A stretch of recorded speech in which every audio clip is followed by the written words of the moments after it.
Oh, man. Hey, Dragon Fox. Hey, Possessed Cat. How you doing? Oh, no. Yeah, I saw you were trying to catch the Pokemon. It was like, I had that happen to me the other week. And I was so mad because it was like it was like a tier A Pokemon. And it was one that I didn't have. And it was like, nope, can't catch it. And I right? Like, it would, like, twice you tried it and it wouldn't let you. I feel that was like hella unfair. Where am I increasing this one? We're just making the platform today. Oh man, I'm sleepy.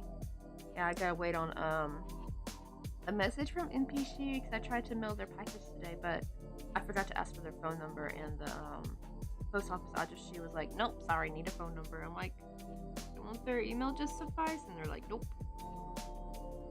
Okay. I think it's because they probably, like, too many packages I think have gotten lost when you don't have the phone number. I don't know why. Like, why does UPS do that? Like, wouldn't the, like, we mailed packages before people had phone numbers, so it's like, I don't know why they can't do it. I guess, well, I think it's more of a customs thing, maybe. Like, maybe now customs, like, denies it? I don't know. I tried to see if the UK said an email would suffice. But I think it's more the Korean post office won't send it. It says some countries will require and some countries don't require a phone number. So I guess the Korean post requires it. I think it was after the pandemic when I probably started requiring it, I think. Still, it's annoying. I mean, it wasn't like a complete waste of a trip because I got to mail the postcards. So at least I got that done. I'm gonna see if NPShi, like if they respond before like 3 o'clock, 3 or 4, then I can go back to the post office again today, and then I can actually go Daiso or something, because Daiso doesn't open till 10, and I tried going before stream today.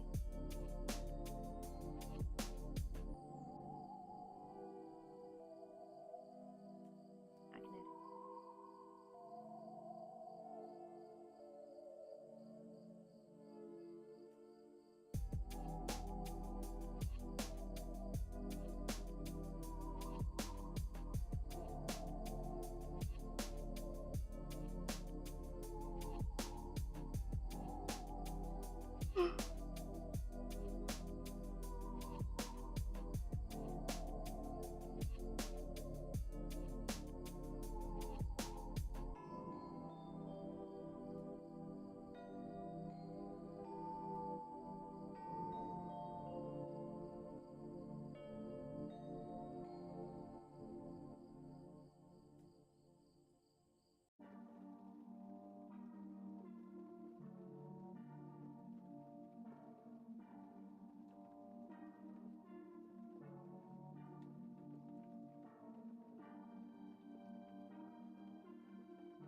Caleb, how you doing? We're just finishing. We're trying to make this little platform that I want to put like our little haunted house on, and we're gonna put some spooky grass and head stuff, all that good stuff. I don't know if I'll make a tree or not. That might be too much.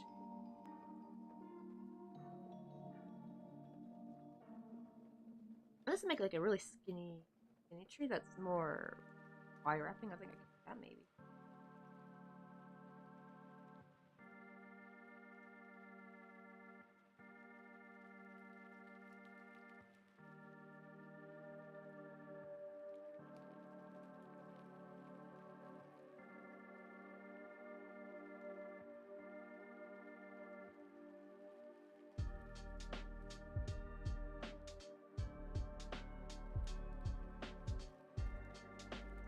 Oh, doing good. How about you? I'm doing pretty good. So what do you call it? I'm waiting on a message from NPShi because I tried to mail their Pokemon. You remember we were making like the little bikini, right? He's finally all done. Wait, let me show you. Here. I got all his props done, and I made the coffee mug into a Pokeball. I actually looked up to see if there's like a real thing. I'm pretty sure it would have been like. And yep, they actually have like a Pokeball that's like a coffee mug. Okay, let me find the Pokeball real quick.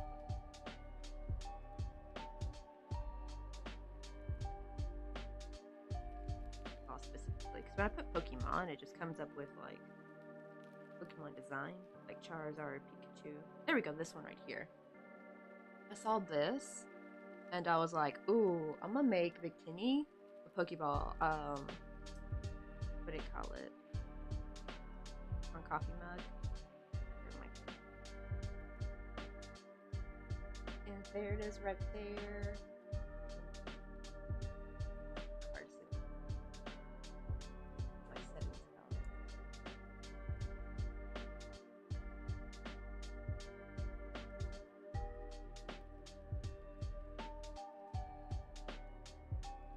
Alright there. So we got the little revive. I even made like because NPShi also donated quite a bit. Like he donated like $81, I believe. I think he's right there in like in the corner. You can see like top donator. How much he donated? He donated so much. So I made a little bikini, like a little breast cancer badge. Made him a little candy cane because Christmas be coming up. I think he's probably gonna receive bikini after Halloween, unfortunately. So I was like, nah, there's no reason to bother with Halloween props. Got his little Oron berry and the luxury ball.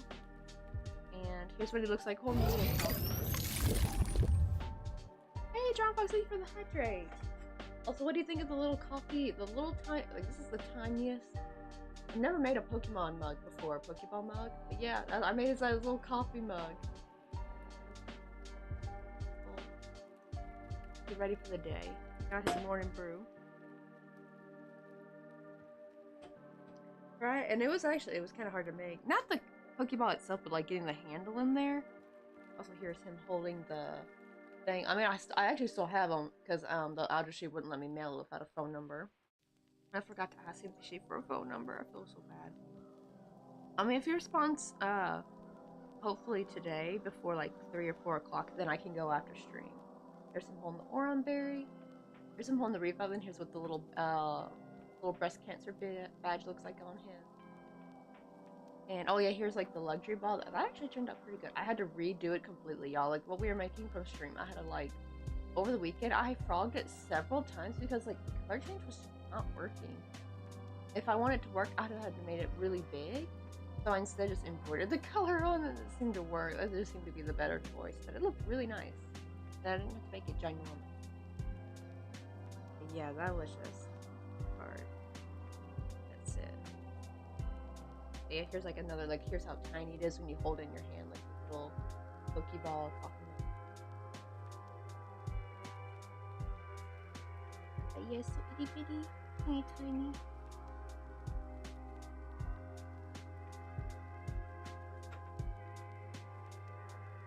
I'm tired, like I can't look, like I'm tired. I bet you would be, isn't it? Like, what time is it your time? Isn't it like 9 or something?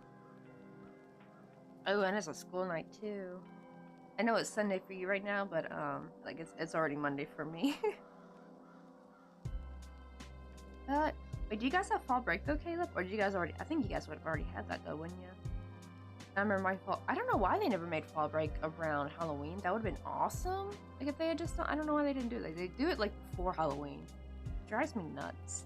I guess because Halloween will be too close to Thanksgiving, but you only get like what 3 days off for Thanksgiving, I think. But I always hated like having to trick or treat and go to school the next day. Like that was just you know.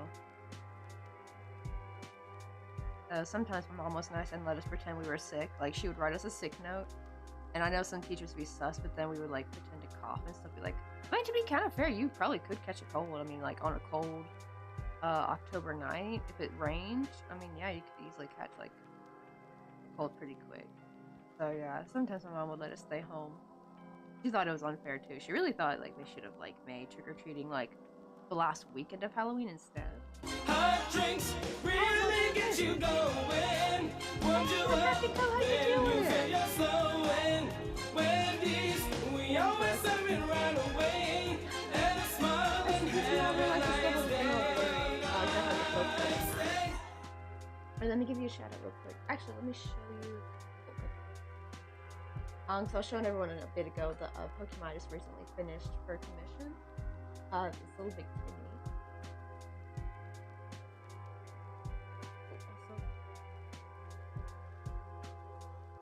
Also, Peppy Cup, if you got any social medias you want to share, if you got like a shop or an Insta you want to share.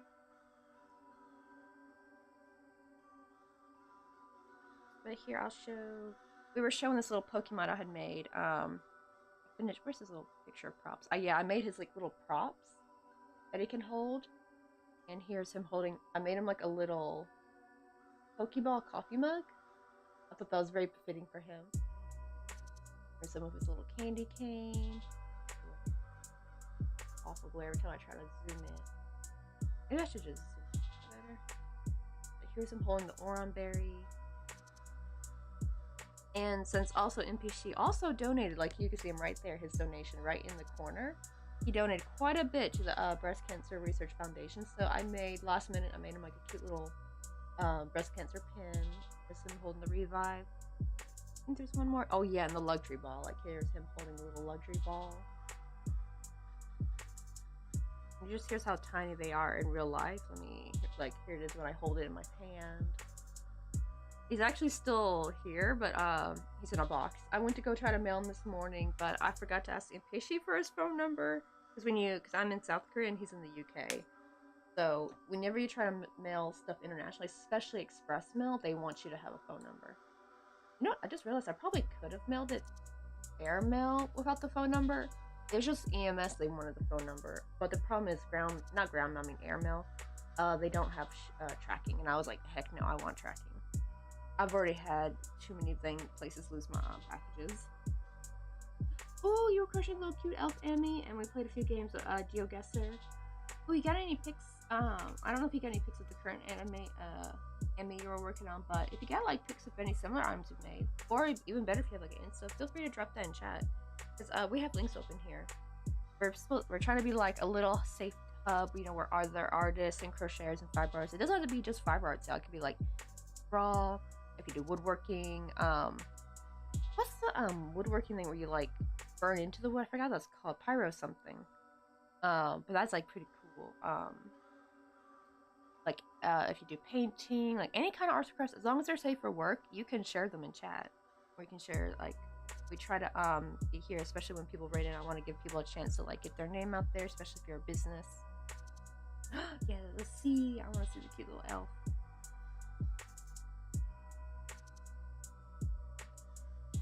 My coffee's oh, thank goodness. It was scalding hot a bit ago. Hey, Retro Lady, how you doing? Let's see. Oh, almost forgot to welcome Gatarika. Oh yeah, Gatarika. The Dirty Hook. Oh god, I missed it. The Dirty Hookers have a rock. Oh, you guys don't have a fall break. You only have a Thanksgiving break. Oh, then you probably have a slightly longer summer than actually Caleb, because I think that's how my area got a fall break. Was they took a week out of summer break and tacked it in the middle. So it's not like we gained an extra week of vacation. They just more moved it around, which I actually didn't mind because it actually kind of helped a little bit, just having that extra week break in between the school year rather than have to like wait till like Christmas break, you know. Also, Stitching Craft and How, Projo, Mojo, love that name. Oh, welcome in. Also, those cute little hamsters are so adorable. I like it's like the dirty hookers are right. Watch out for the dancing hamsters and twerking donkeys. Okay. Oh, you're drinking some decaf right now? Doing well.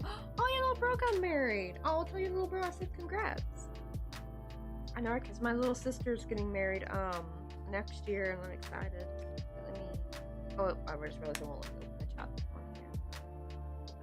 On this phone. I got two phones. Oh look! Oh my god! I almost would have thought that was Link for a second. Look how cute he is. Oh, dude, I'm on the wrong. Hold on. Open this in.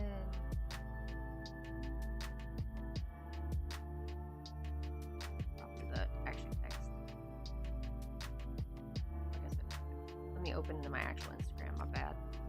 I just liked it for my other Instagram, but that was meant mostly for what do you call it?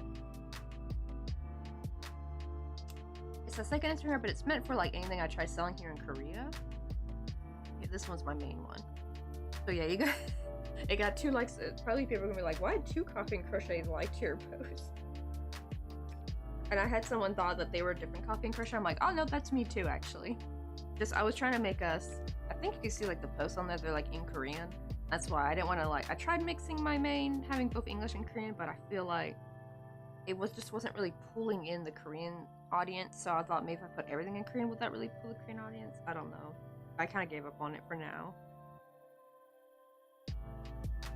More because I have nothing to sell in Korea at the moment. Like I have nothing in my neighbor's smart store.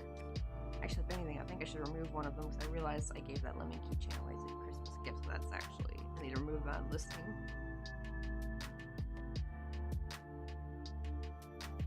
I know, right? Like they're fun to make. I love making little ammies. Exactly. Like I just love sticking with amigurumi. Honestly, like sure, one day I do want to kind of try clothing and stuff. I did used to make blankets sometimes because I feel like most anyone can really make a blanket. It's just like it's really time consuming. But I got carpal tunnel from crocheting for too quickly and for too long, and back then I wouldn't give myself breaks because I just wanted to keep going.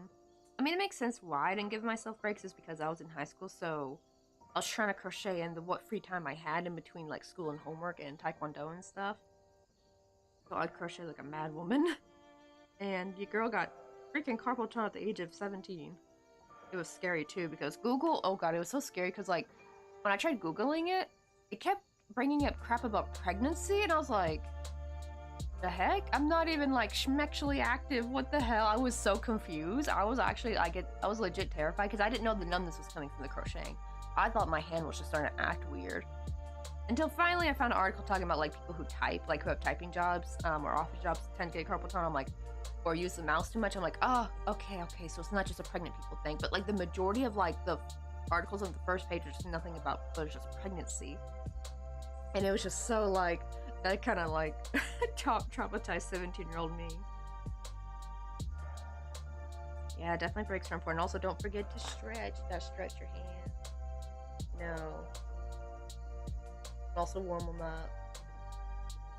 Also, yeah, sometimes even my wrist will make like a clicking noise. But actually the thing is, I noticed the small amigurumi has kind of saved my wrist because I can kind of feel my hands start to feel funny if I ever do like I had to do a bigger project earlier this year. I had to crochet my niece. I just became auntie too, by the way, because my brother-in-law and his wife, they just recently got married, and then they had Yonsa last November. I think it was like a few. I forgot when they got married. I think they got married in the summer. But what do you call it? Yeah, they had Yonsa in November. So actually, her first year birthday is coming up. But for this early this year, in Korea they have something called Paegil, which is called 100 days. So when a baby reaches 100 days, that is like a really significant day because back then, you know, when Korea was like a poor country, most babies didn't even make it to 100 days old. So it became like a very big, important thing. Even their first year birthday is called Dol, which means like stone, meaning like, oh, this baby's gonna make it. They're tough. They're making this. That's what it kind of really stands for. Like, if a baby makes it to their first birthday, they're really kicking it. They're really doing great at life, apparently. And so for her Peggy, I had to, like, my mother-in-law wanted me to crochet like this little dress, bonnet, mittens, and booty like set. And what do you call it? That I had to crochet it really fast because I was on a very short. It was like very last minute. So I was like crocheting every day for like, and through the night as well. Like I was barely getting any sleep. I think I was getting like 4 or 5 hours of sleep and trying to crochet as much as possible. And we even did it on stream too. And my carpal tunnel felt like it was starting to come back, and it was very scary. I was like, oof. Yeah. Let's see. We'll definitely go get you something to eat and also have a good lurk. Because I know, like, after stream, like, I'm ravenous after a stream, so go get all the delicious snackos. And also, if it's, like, because I don't know if you're in the West, like the Western Hemisphere, but if it's nighttime for you, you know, get ready for bed if you need to. I know it might be late your time. There we go. I just gotta do one more set of 5. But yeah, that was scary that my carpal tunnel was coming back. So I don't know if I'll ever, like, I think next time if I do something like that, I'm gonna just, I definitely needs to be brought to me like, hey, can you make this? But like, I need months in advance. I don't need a, hey, you have 1 month to make all these items. I think did I even have 1 month? No, I don't even think it was 1 month. I think I had like 3 weeks. And it was like a very lacy pattern too. And I had to also like frog a lot in the beginning because sometimes I get like too complex, like I'd get too used to the other row and I would mess up the lace work. I don't really work lace work very much. Thankfully it had a visual pattern that I could read. And the funny thing is the book was also in Korean, which I can read. Like I actually found out, like I found some vocabulary for like crochet and stuff, but when it comes to the assembly, I have no idea what they're talking about. Like some of the verbs they're using in words. Because even my husband actually says it doesn't make sense to him. It's really weird. Like a lot of the terminology in crochet in Korean, like ko means stitch, right? But also ko means nose. So even he was like befuddled. He was like, why are they saying nose? Like, right? So it's just very weird a little bit.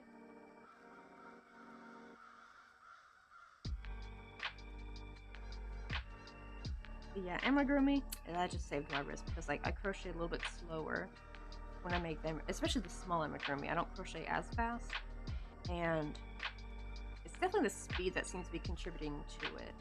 Because now I can crochet all day long and not have any trouble. It's really nice.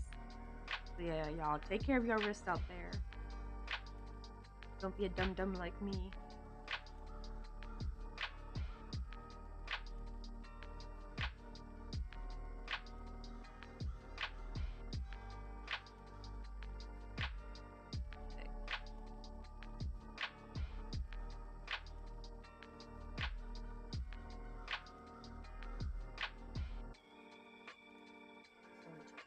Checking to see if NPShi sits back yet. I don't know if they. Oh, they probably won't actually. I just realized because what time is it in the UK right now? They're probably asleep. Oh god, it's 2:17 a.m. Oh shit. Yeah, he might not get back to me for a while. Oh no. Oh well, if not, I can just mail it tomorrow morning. Oh, good lord. I was really hoping to go out again today.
Oh, I'm gonna get a couple more of these.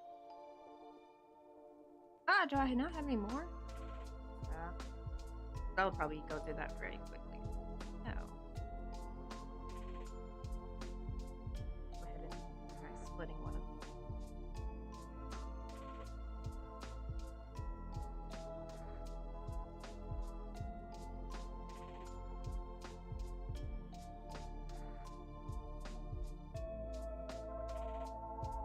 Oh yeah, for anyone wondering, for any of the raiders that came in wondering what the heck I'm doing, I'm splitting my yarn. So I actually use worsted weight yarn when I crochet my stuff, but I use one ply of it. This won't work with every type of yarn. You just gotta like try it and see. But thankfully, this brand of milk cotton works really good. It's like the best yarn I've used. But if you're anyone in the States, Karen Simply Soft is one that will work. Just be aware it will. Don't split as much. Like don't be splitting this much at once. Like it will get tangled. It just split a lot less. You just have to rejoin. And frogging your work will be a pain in the ass. This is why I actually switched to mostly working with this, because I can actually frog my work for once.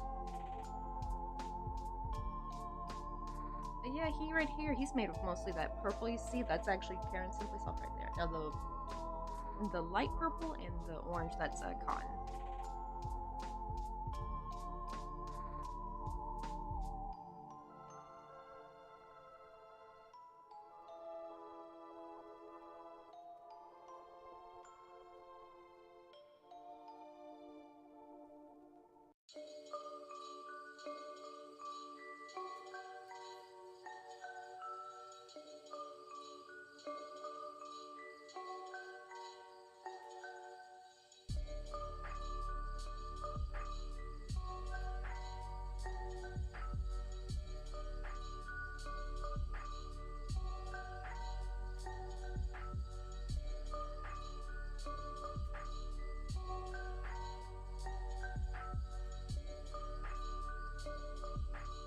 Oh, I caught a gift. Let's go. Quite funny because I have not been able to give anyone a gift lately. Like, we never seem to have enough active Pokemon players in this thing, which is bullcrap because we legit had at least 6 active people who threw in a Pokeball. And I tried to give a gift thinking, okay, maybe we finally have enough active players, and it still came up with the same old message like, you don't have enough.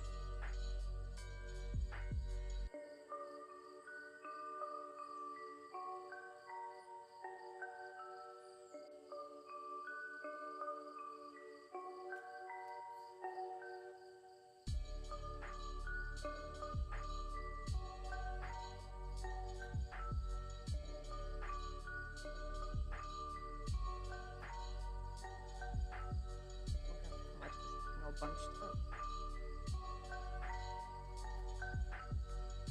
You just gotta be careful when you split this much at once because it can easily get folded over itself like the clumps, and that can get all tangled and not be pretty. It's like a headache to undo.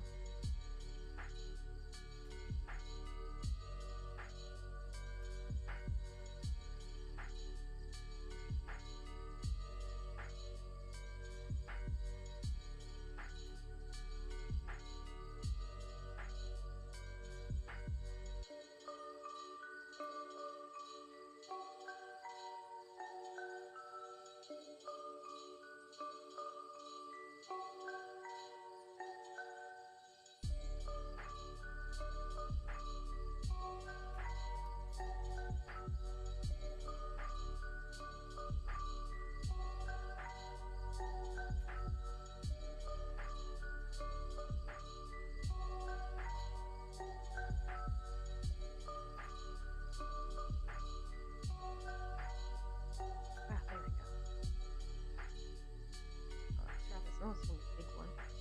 Just gonna do one for now because she's trying to do all of those.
Let's see. Oh, back. Just got a shower. Oh, getting ready for the next school day.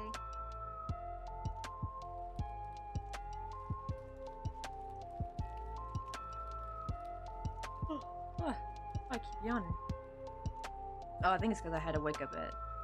I mean, I went back to sleep and got up at like 8, but like I had to get up early when Mr. Coffee left for his trip.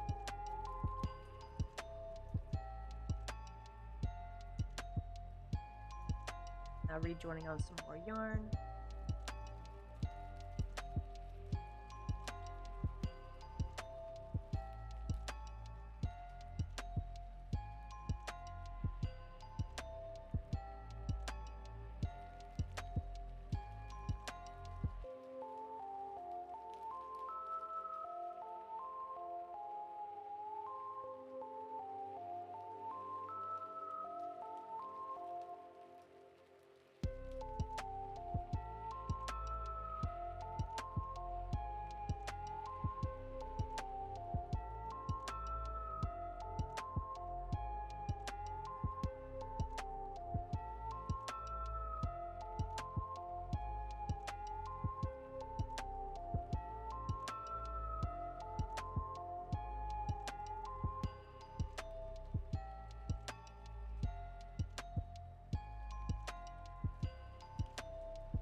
Right. Oh, I wish I could go to bed now, but it's only 7:50 p.m. here. Oh, I mean, you could always like, why would your mom not let you go to sleep? Or you could always like get like. Here's what my dad would always say: like, if you feel kind of tired, but like not tired enough to sleep, or it's too early to sleep, like get ready for bed and then just do something and chill in bed. That way, if you fall asleep, you know you're already in bed. You already had your teeth brushed, jammies on, all that good stuff. I mean, lately I just got back into playing, what's it called? It's like a burger game. I haven't played it in years, and they've really updated it. It's been a while since I've played it. I think it's called... Oh, Cooking Fever. I don't know if you ever played Cooking Fever. I love playing these at night. I know you're not really supposed to be on the phone, really, before sleeping. The weirdest thing, it actually helps me fall asleep. Like, if I look at the screen for too long, I start to get really drowsy. Also, I'm playing their other game called Airplane Chef. That one's actually pretty fun too. I've been having fun playing that one. I haven't played really mobile games in a long time because usually I just don't have time to, but I might like start playing some before going to sleep. Oh, so your mom's like not letting you go to sleep. Mom says I would wake up too early. Is it also because like now, because like the daylight savings, like now it's getting darker later, so probably that's why you feel so sleepy too, right? Because it's so dark, so it probably feels like 9 to you. It probably feels like 9 o'clock. I don't know if you're allowed to bring your phone to the bed or not. I know when you're a kid, like parents, you know, they're like no phones at the bed or something, or I mean, which is good parenting to be honest. See, I didn't really grow up with that because I didn't get my first cell phone until I was 19. Now, most of my friends had it. That's not really because of an age thing, because like most of my friends had cell phones when they were teens. Like they were like the first iPhone generation, I think, right? Not iPhone, is it? I guess not really iPhone generation, because I think it'd be like a baby when iPhones were out, but like iPhones were coming out and slightly becoming affordable by the time I was in high school.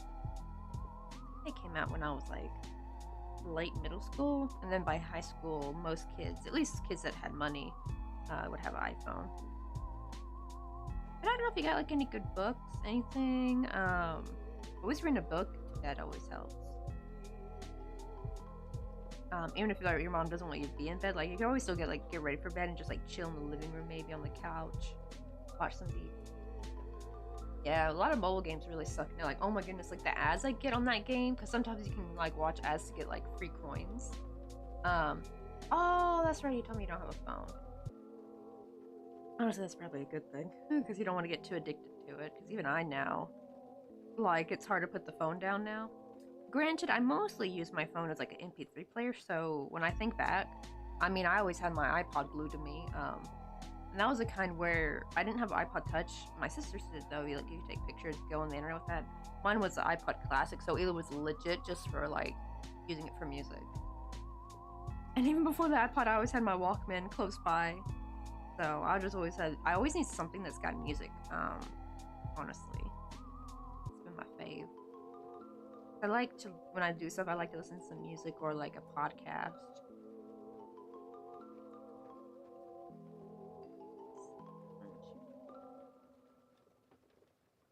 Okay, so definitely increase right here.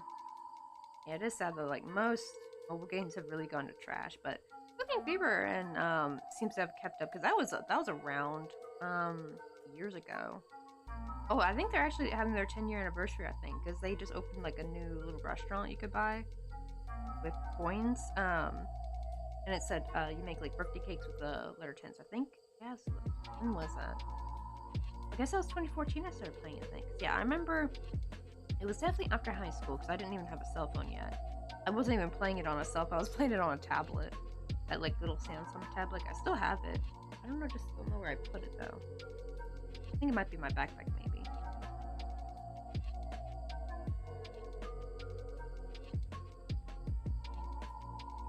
Oh yeah, that'd be good.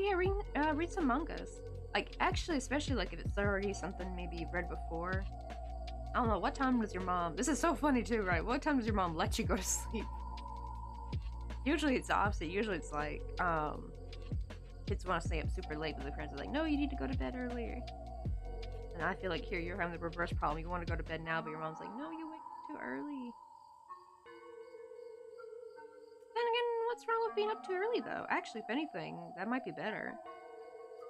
It's actually kind of nice. Actually, I would actually purposely wake up like 2 hours before I needed to leave for work, just so I could have some chill time. Like, I didn't have to like wake up, rush, and go to work. I just would like wake up, watch some Pokemon, maybe play The Sims for a little bit. Which that was a little bit dicey because like Sims could be like a time drain, so that could make 2 hours go by really quick. Usually, like sitting, drinking my coffee, and watching some TV before I had to go to work really kind of helped me wake up because like waking up and rushing to work was just not it because I would be so tired at work. Mom says bedtime is 9:30. Dang.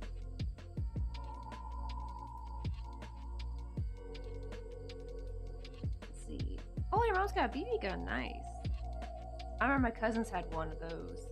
Gotta be careful though, because like, even if you shoot someone with it, it won't kill them, but it will sting. Oh, you still have iPod Touch 3rd Gen, and it has the movie Titanic and the Studio Ghibli film The Cat Returns and all my music on it. I'm not really like that. I'd rather wake up early. Right, like you could wake up and just chill. Maybe she's thinking like you'll be too loud around the house and wake her up maybe. That's what I'm thinking.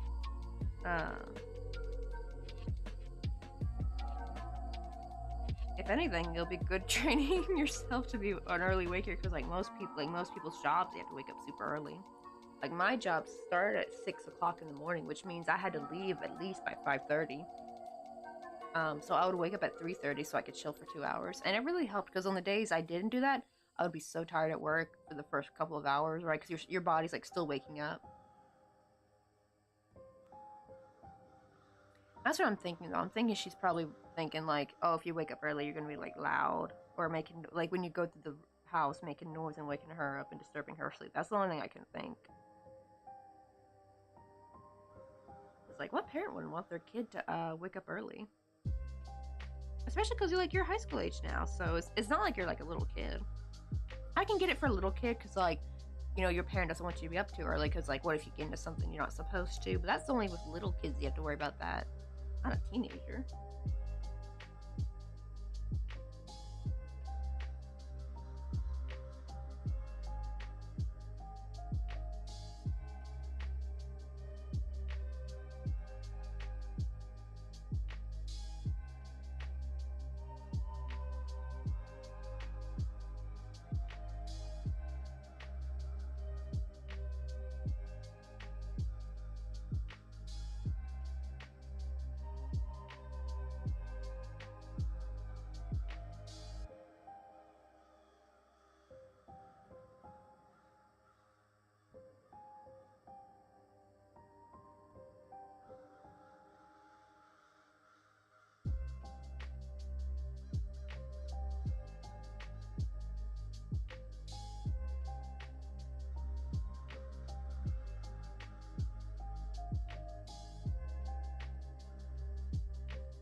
Yeah, almost fell asleep, right?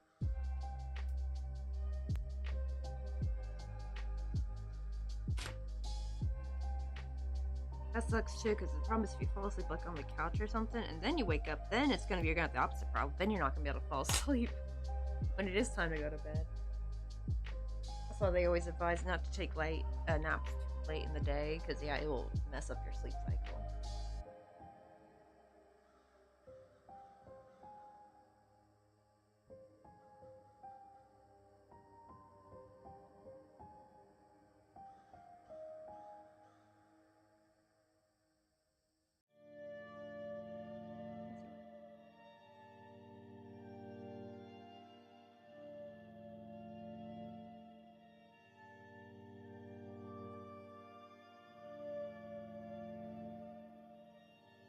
Oh, that's sweet. I'm hoping I can help keep you awake. That's crazy your mom won't let you go to bed like at least 8:30? Like 9:30 seems kind of late. Well, I mean, I guess that's not late for a teenager, obviously, but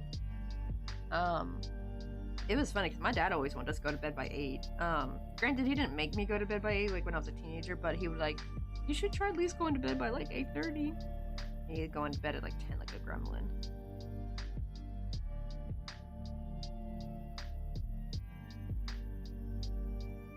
Well, your mom like lets you read in bed at least, and that way if you just fall asleep then you're just already asleep in bed. What? Why? That's so weird. I guess she's probably that might be for the same reason I was talking about, like if you do fall asleep on the couch it's gonna mess up your sleeping schedule, kind of, in a sense. Like then you'll have the opposite problem. It will just be, I've had that happen before where I got really drowsy at like 5 and I was like, let me just go down for a quick little nap. Fell asleep for 3 hours. I wake up at 7 and then I was up until like 3 in the morning. I couldn't go back to sleep. The problem is though is like it was really hitting me hard too because I was like sleepy. And it's just like, what do you do in that moment? Really, they said you're supposed to like only have like 30 minutes to an hour, no more. Apparently it starts putting you in your sleep cycle.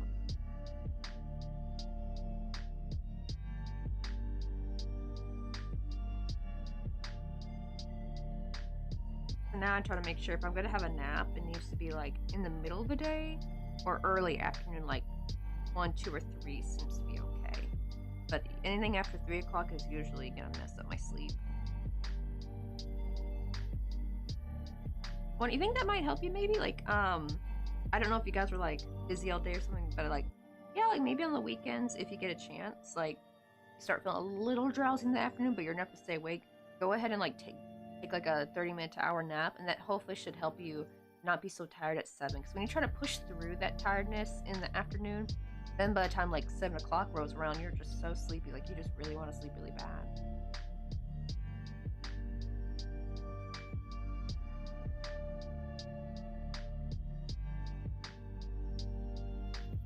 I was gonna say, maybe you should let your mom buy you some yarn and get yourself into some crochet, and the problem is then I'm like, oh no, that'll turn you into a late night owl. You'll never want to get sleep again after that. Oh, let me share. Let me see if I can find, I forgot the name. But these 2 dudes who crochet and they're so hilarious. Oh. I can find in my most recent likes. But they like crochet like weapons and stuff and have some really funny shorts. Oh wait, no, not saved. I want to see my like recent one.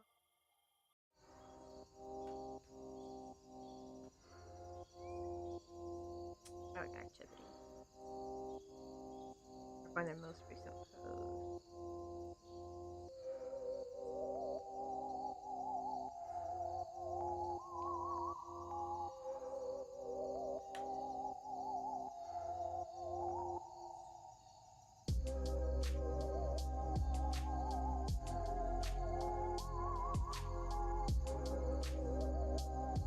Oh, this guy. Wait, let me share. Let me see if I can share. Because technically there's 3 accounts attached to this one post. So let me share the post because there's actually 3 dudes in here. 2 of them I think that crochet.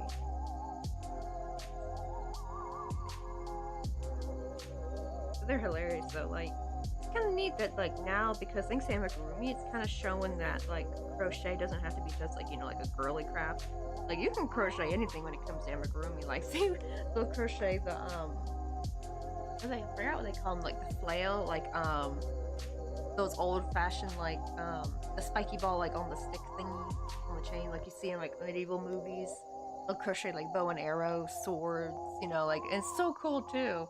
And their shorts are so funny. They'll have like fake blood with like a bunch of red yarn, and like they even crochet like a fake head. And it just seems so cool seeing dudes finally get to enjoy crochet now, finally in this era. Like they're finally the stigma's dying, and also it shows that not all crochet stuff has to be girly. Like you're not stuck having to make girly things. You can make very boyish, masculine things because like amigurumi is literally just a medium basically. That's all really crochet is. And it's like the sky's the limit to what you want to crochet. Like Pokemon. But I feel like crochet is like a pretty good unwinding kind of activity you can do in the evenings when you're kind of sleepy. You can kind of keep doing it, right? Like it's not gonna suck up all your mental energy or physical energy like some activities would.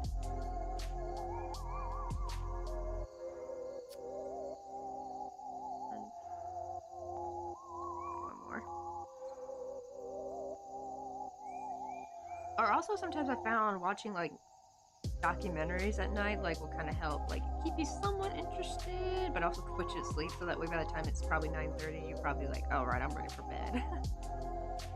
Does your mom let you watch TV at this time?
This is gonna take forever. Can you imagine if I did this with single crochet?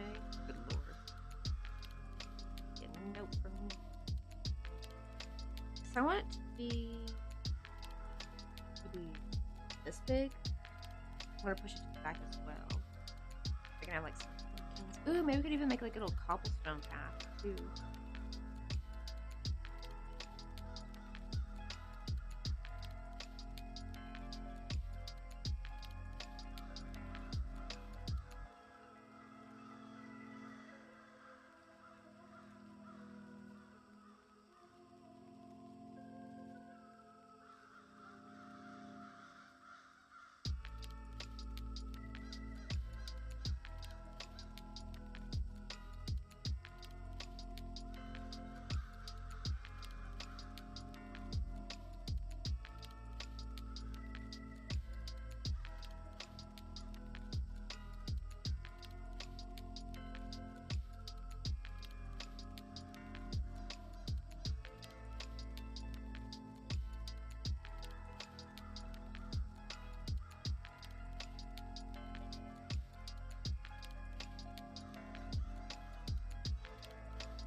Pokemon. Let's go.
Let's see. I'm gonna refresh it and come back to you after, okay? Okie dokie. Cause yeah, hopefully they'll give you something to keep your mind occupied till you can finally go to sleep. Yeah, that sucks, being so drowsy and just wanting to lay down, and your mom's like, you can't.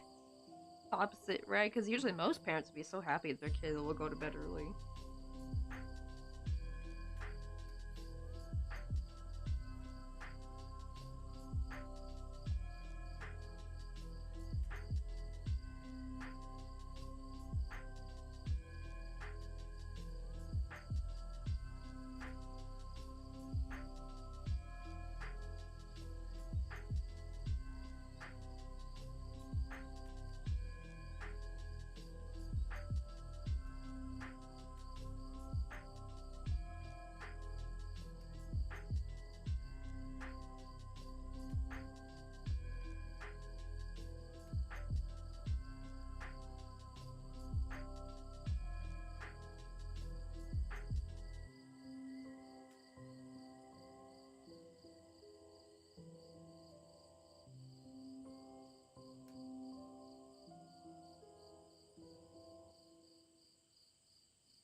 Oops, almost start single crochet.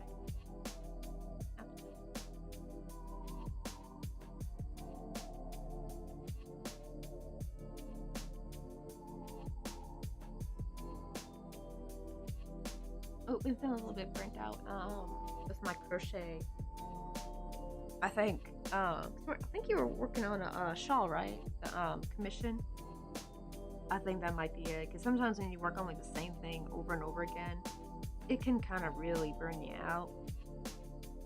I definitely recommend like maybe passing things up, like finding maybe try some a different form of crochet you've never tried before. That kind of helps bring a little bit excitement back in. I don't know if you told me if you ever did amigurumi or not. Oh no, I'm struggling to finish the commission, but I will sit down and do it tomorrow. And that's true, because sometimes just finally getting it over with and getting it done with. So maybe after this one, maybe like maybe hold off or put a hold on more shawl commissions for a bit.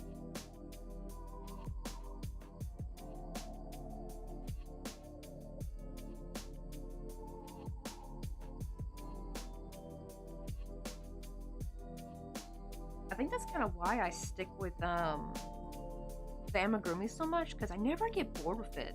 Like when I would do blankets and things, it did get kind of boring after a little bit, because it's like, sure, there's like so many different ways you can actually. What's up, Kessa? How you doing? Let me get the basket real quick. I was about to say, I know which one you want. Little Umbreon. I'm still shocked how good I made the eyes, because those were embroidered with yarn. Like, how the hell did I get that on so good? Because usually I suck at it, embroidering eyes. Let me get her little pig leg.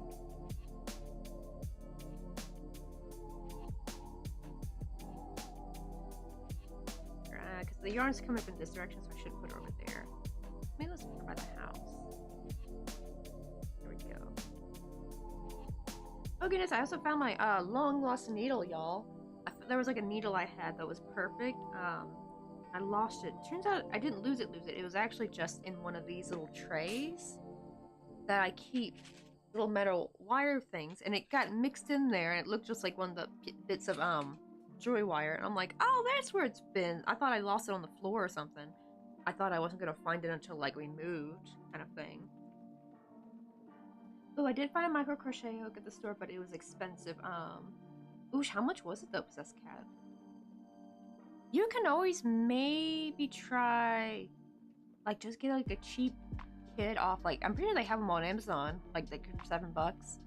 I just would try that at first. Like, maybe you won't get the best micro hook, but you can still get something like this size, like the 1mm, or like this is technically a 1.25. Funny because this is bigger than my Yarnology 1.4, almost like a 1.5 in my opinion. I don't know. Maybe this is a true 1.25 and the other one is fake. I don't know. Which one's more reputable? I guess I feel like Tulip probably will be more reputable than Yarnology, maybe. I don't know, because they're both name brands, so I don't know which one's the correct one. Maybe they both got it wrong. I don't know. Look, got a new cage bed made. Top is 1/3 storage now, and 2/3 for stream. And working between yesterday and building and today and reordering everything. It's good. Oh, so right, like now you got some like storage, right? Like on top of your bed. That's the thing I hate about our like bed frame, is that there's no storage. I mean, thankfully we can put stuff under. It's high enough we can put stuff under it.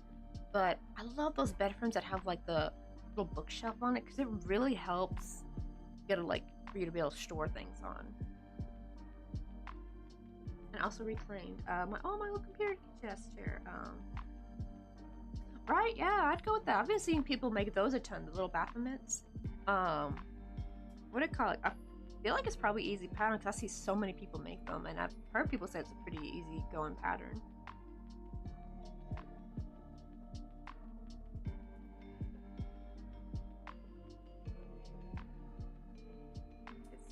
Oh, okay, so I sleep on the floor on a 4-inch bed pad. Oh yeah, it's kind of like here in Korea, like a lot of elderly people and like my in-laws too. They don't even have like a bed. They actually have like these really thick, really pretty. They're really pretty too. They're like really pretty blankets, but they're very very thick. You put one down to sleep on, then you have another one you put on top of you as a blanket. They're really cozy. See if I can find a picture. I feel like probably sleep on the floor is probably better for your back. My only issue is that I can never sleep on the floor for too long, not because of the hardness, but because of the dust. Like, I just wake up with my nose just dry and just full of dust.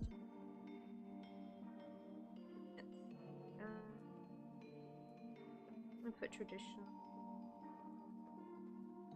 Korean bed. Yeah, they got like these kind of things. Like, it's a very thick mat. They're really pretty too.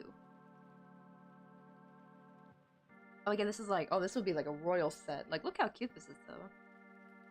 They got the cute little square pillows. I think my in-laws have something more like this. They're really pretty, like the blankets and stuff. Very old traditional style. I think they got, like, here's like some modern ones, right? This one's, I think some deer. I can't really see the pictures. The funny thing is, I want to get one of these cushy pads and actually just put it on my regular bed, make the bed feel softer.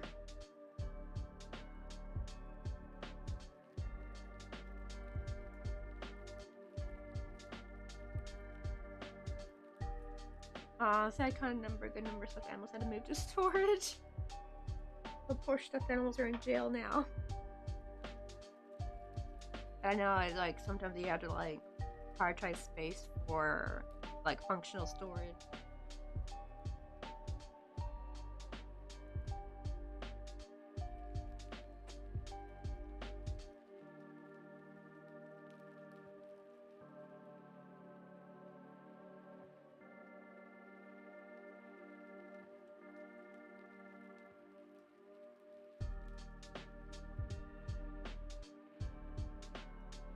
Ooh, right, these are like hella cute.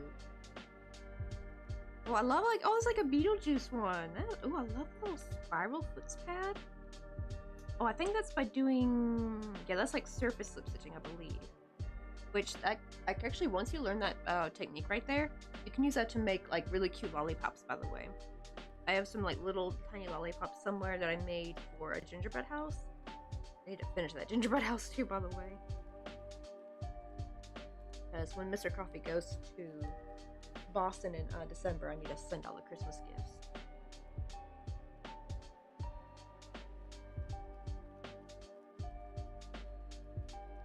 It's really easy too, because literally what you do is, I'll show you right here. So you get your yarn color from, you want it like, so have like your work on the correct side, right?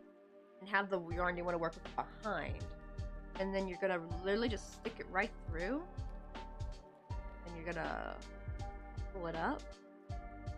Like this, right? It can be kind of awkward sometimes while holding the color. Especially before you, like if you want to, you can always like secure it real quick before you start working with it, because like it's gonna slide around a lot. And then you just literally stick it through another stitch. Yarn over, pull up. Got like your 2 loops there. And you just slip stitch.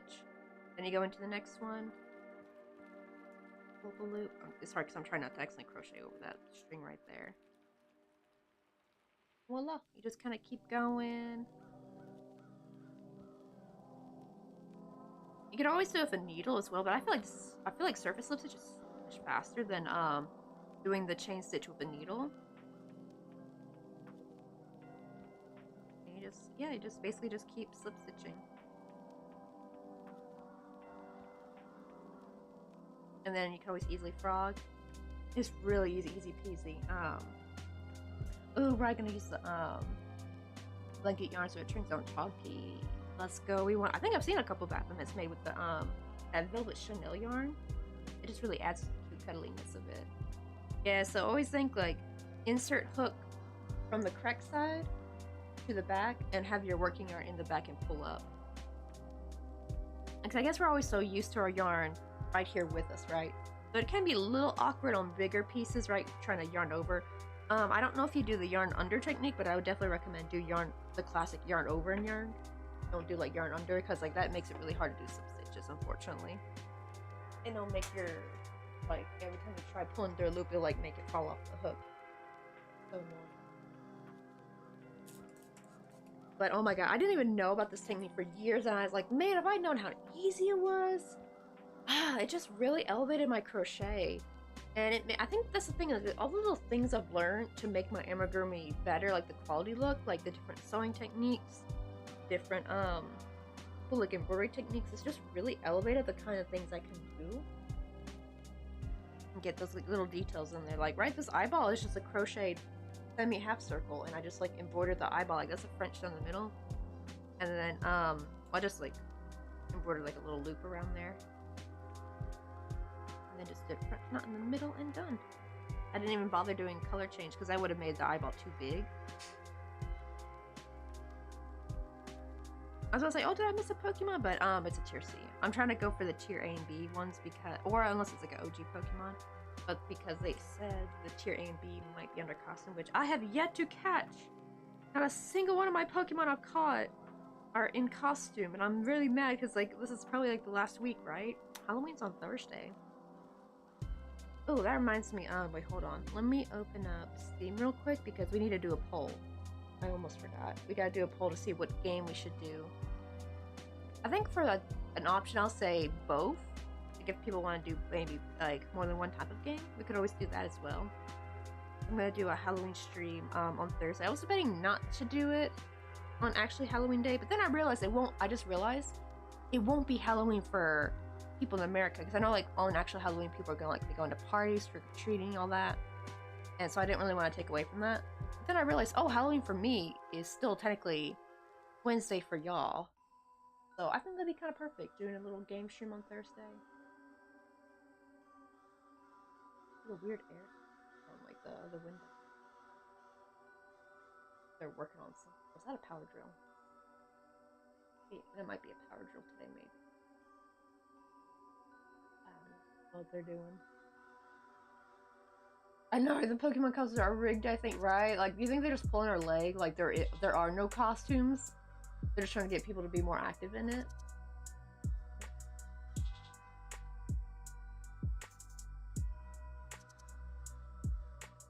Let me pull up Steam real quick and let me see what games I got. Let me hold on. I'm gonna go to the computer real quick and do that there because I cannot see from here. And even if I type, I just can't respond. I'll be right.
we go. I've made the poll. Let's see. Oh, we're back. I'm surprisingly still awake. That's good. What time is it now for you? I'm guessing it's 8 something, so you're getting there. Maybe you think your mom will let you go to bed like 30 minutes early? I mean, 30 minutes ain't gonna do much. I mean, really, it's gonna take 30 minutes for you to fall asleep anyway. Yeah, see if she'll let you go to bed like 9 o'clock. Let's see. Oh, I voted all 3. Let's go. That's what I'm thinking. Like, we could always, like, because I don't know how long the stream will be. I think I'm not gonna do. Last time I did cam on, but I don't think I'm gonna do this time. That like really, I don't know what it is, but having the cam on just drains my energy quicker. So I got my little cute PNG tuber. Actually, you know what? I might try to find some more like Halloween-esque decorations for my PNG tuber that people can like switch, and I might make them redeems. I think that'd be kind of cute, yeah. Because right now I only have the. Which ones do I have? I have the witch hat. I have like I think like a.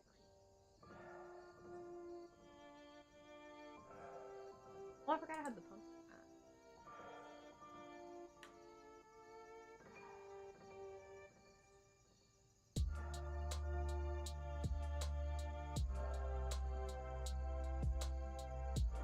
Oh, there it is. Yeah.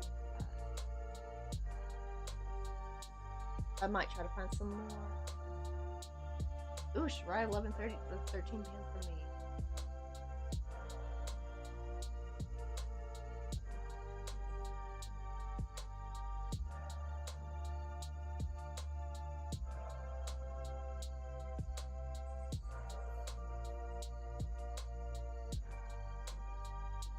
Go ahead and cut this out of the way.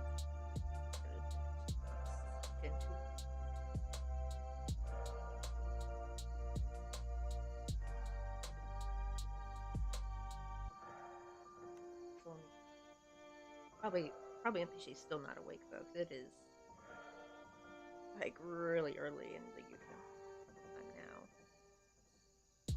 That's only been an hour. It's like 3:15 a.m. Yeah, he's not gonna see the message for a while. I might have to go. I have to mail Big to me tomorrow. At least I got the postcards out today for. That was something else I had to mail. I had to mail the postcards for Crafted Jellyfish and Flutter Bites. So they did say they'll take a while.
Hey, Christy, Agni, how you doing? Oh, sister. Oh god, I keep making her name's Christy. Cystic. How you doing, Cystic? How you doing? We're trying to make the little. We're doing kind of more of an easy, chill crochet day. I need to make this. We already got the house done. I just need to make the platform. And then after this, we can make some like gravestones and all that. So that might be more tomorrow, depending on how much of this I get done.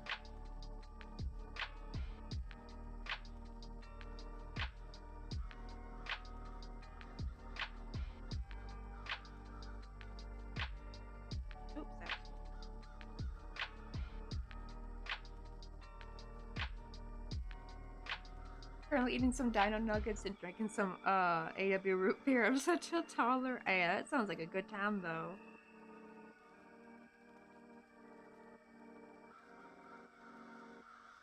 I mean, that's how I feel with like leftover cold pepperoni pizza and a soda. That's just, I'm down for a good time. And also, nothing can beat dino nuggets. Honestly, they really do be hitting different than regular nuggets. So I actually wonder what they must be putting extra seasoning, I think, in dino nuggets, because they legit taste better. To the point where I think they're adding some extra stuff to just the dino nuggets instead of the regular nuggets.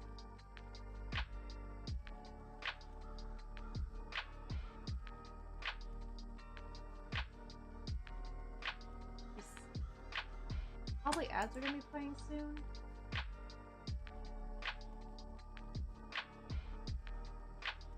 That's true.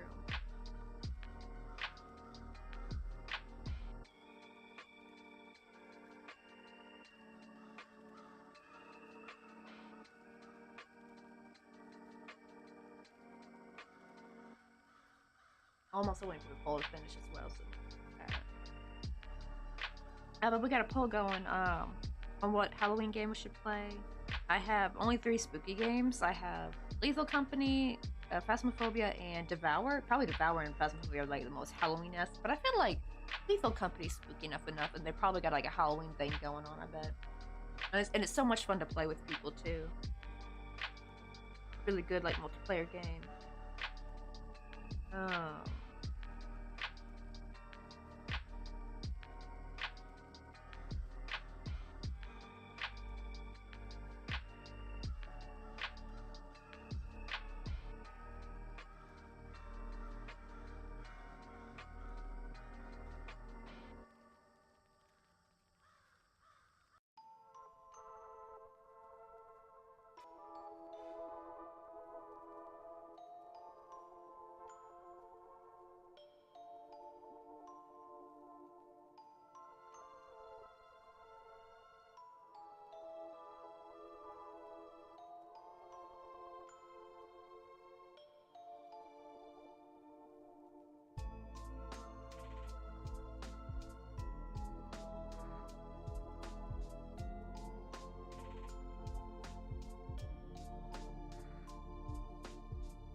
See. By the way, my mom lets me at least go to my room at 9 to 9:30.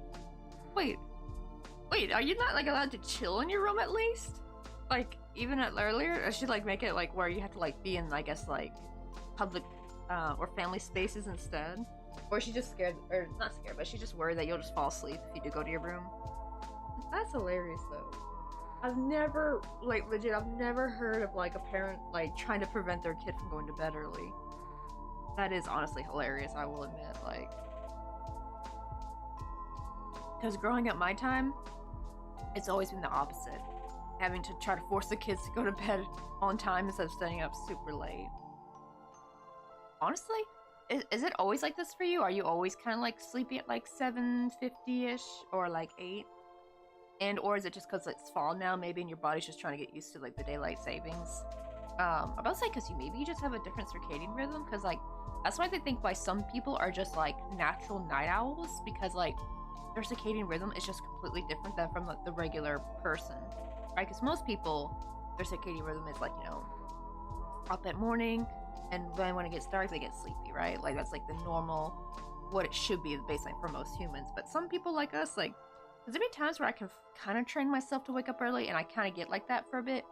But I always slowly revert back to being a night owl every damn time. I really think my circadian rhythm is just wake up later morning. So I'm not like someone who wakes up in the afternoon. I actually hate that.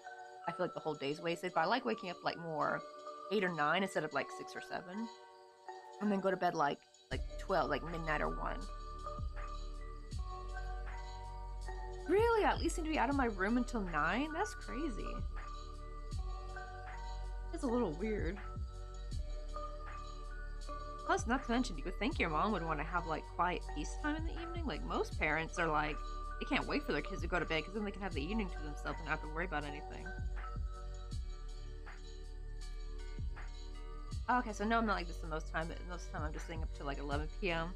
Oh, okay, so yeah, I'm thinking it's probably the daylight savings thing because it really does. Like those first few months when it starts getting colder and it gets darker earlier, like it gets dark by 5. It just really makes you feel sleepy. Did ads ever right? I missed the ads though, because I was gonna go use the restroom. Oh, and I finally pulled this out. Okay, I was also waiting on that. So let's. What are the results?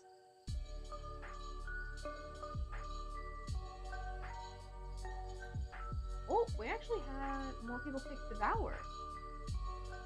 One person picked Lethal Company, one person picked all 3 games, no one picked Phasmo. So it looks like we playing Devour. I will think, I think what we'll do is, if there are people who maybe don't have Devour and we play Devour for a good long time, I might still end up doing all 3 games, or maybe one of the 2. But I think since that 1-1, we will start with Devour. That'll be like the main one we'll do the most of.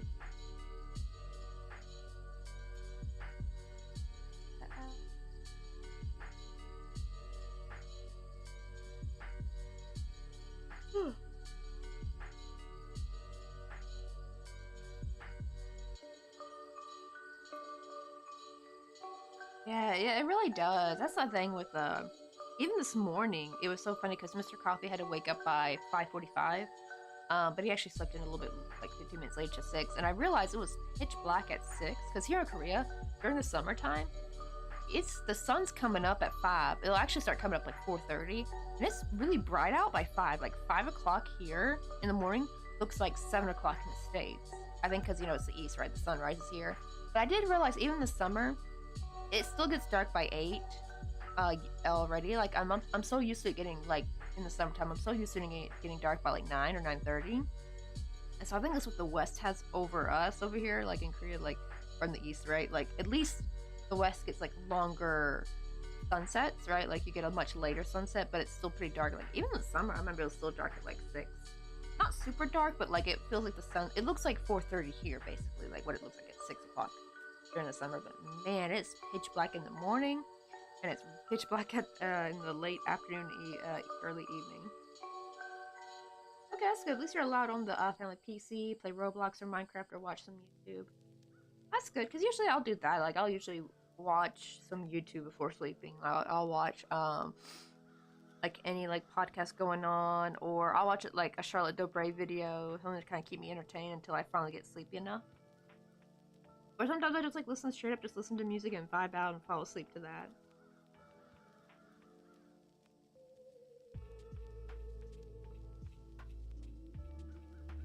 Is it cause like maybe the reason why your mom wants y'all all out of y'all's rooms, is it cause like she wants more family time maybe? Like she doesn't want everyone like all scattered and separated doing their own thing. So she wants everyone to be like, even if you're not like interacting with each other, like still like sharing the space, you know what I mean? Like, that's how some relationships can work. Like you can like Mr. Coffee will be on the computer, I'll be crocheting. We'll have like little chats here and there, but we're mostly doing our own thing, but we're still like sharing a vibe, I guess, if that makes any sense. Like, right? We're just chilling together, but just doing our own thing. Is that maybe why? Like your mom just wants that maybe? Like to feel a little bit closer as a family? Sometimes our family would do that. Like, my mom would be on the tablet playing some kind of game. I would be on the couch crocheting. My sister would be like on her DS. My dad will be on because we also have the computer in the living room because it's attached to the TV. He'd be like looking stuff up or watching a movie or show on the TV, but we're all in the living room and we're all just like kind of chatting with each other, but all doing our own thing. And maybe that's what she wants. That's what I'm guessing. Like, it seems that's kind of weird why you wouldn't be allowed in your room. It's one thing like she doesn't want you sleeping that early, but like not to even be allowed in your room. I think, oh, maybe it's like a family time thing. I think.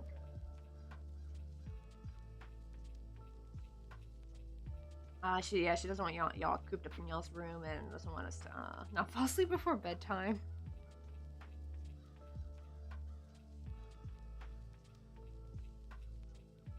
That last one though was just so funny because usually for other parents it's the opposite. Ooh, I do wonder, what were your grandparents like for her parents basically? Maybe she had the opposite problem. Maybe she had parents that were like super lax and didn't care when they went to bed. So maybe she's like more strict about it, because that's usually sometimes what happens when you have super lax parents. Usually the kids of those super lax parents, they either become just like their parents, or they actually become the opposite of their parents, become like too strict a little bit, which I would have thought like maybe she'd be like more giving a stricter bedtime, like making you go to bed early. But this is I've just never heard of like a parent not wanting their kid to go to sleep too early. Like, sure, if it's like 5 or 6, then yeah, she probably don't want you up at like 3 in the morning. Okay, at least you're allowed in your room in the afternoon, just not in the evening. So it must be, I guess, the sleep thing. Like, she really just doesn't want y'all falling asleep too quickly. That is so bizarre. I wonder, like, maybe if you ever get a chance, like, ask her what her curfew was like when she was a teenager with her parents. Because I'm guessing your mom's age, she probably was like a 90s teen, I think, or maybe a 2000s teen. Oh, that's Mr. Coffee. Hold on. Hello? Oh, you're at the airport now? Oh, just now? Dang. Oh, what the heck? They make you work and then go to the conference? Sorry. Yeah, we're streaming right now. Oh, Mr. Coffee says hi, guys. He just got on the KTX. I thought he was on a bus to the airport, but no, he was working. These people making him work before having to travel. I'll get to the airport. Okay, dokie. Bye, love you. Have a good train ride. Tell Mr. Parker I said hi.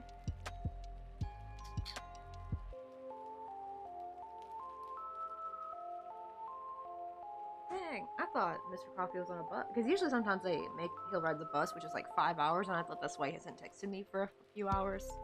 But sometimes you won't have like a signal on the bus. Oh, I'll tell him you said hi too. Yeah, it's like I didn't know he was working for Mr. Coffee, because usually he'll leave on the weekend. But at least he doesn't have to work before a conference, right? Like usually he'll leave like Saturday night or Sunday night. But this Sunday arranged it to where the flight was for today, Monday. So that means I thought he was just gonna go there to grab the NPS stuff, like the microprobe systems, and put them in its carrier, and then leave. But no, we've been working all freaking morning, basically.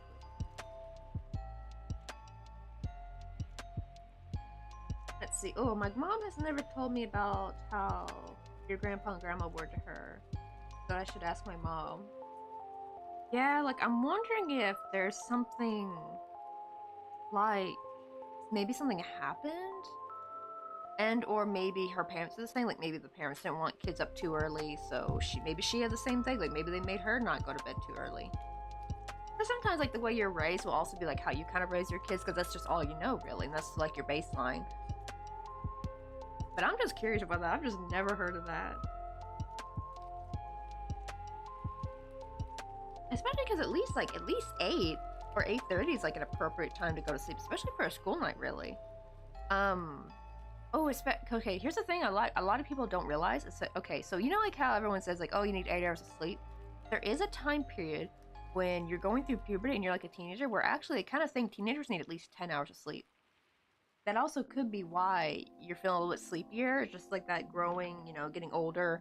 Because I remember, well, the funny thing is I'm always sleepy, but I remember when I was in high school, I got hit with this big period of like just being so sleepy in the afternoon, like really bad. Like I wanted to fall asleep. I would actually take a nap. I would actually go out, make a pallet in the backyard because it was nice and sunny and warm, and just like take a cat nap in the sun right after high school. My mom would like, thought it was so cute. She's like, oh, you going out for your little cat nap? Oh, what's he do for? Oh, he's part of the overseas sales department. So his company he works for called Nextron. They're located here in Busan, and they make so there's already such thing as a probe system, right? It's like where you can kind of like check, I guess like elements and materials, and like check it in different like forms. Like you can make it into a vacuum.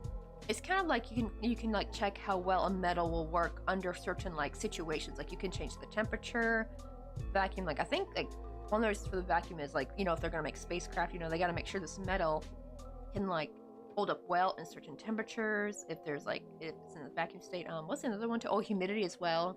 Like you can change things like that. And but usually these machines are very very big. So this company made the small one. That's what they're called, microprobe systems. So they sell that.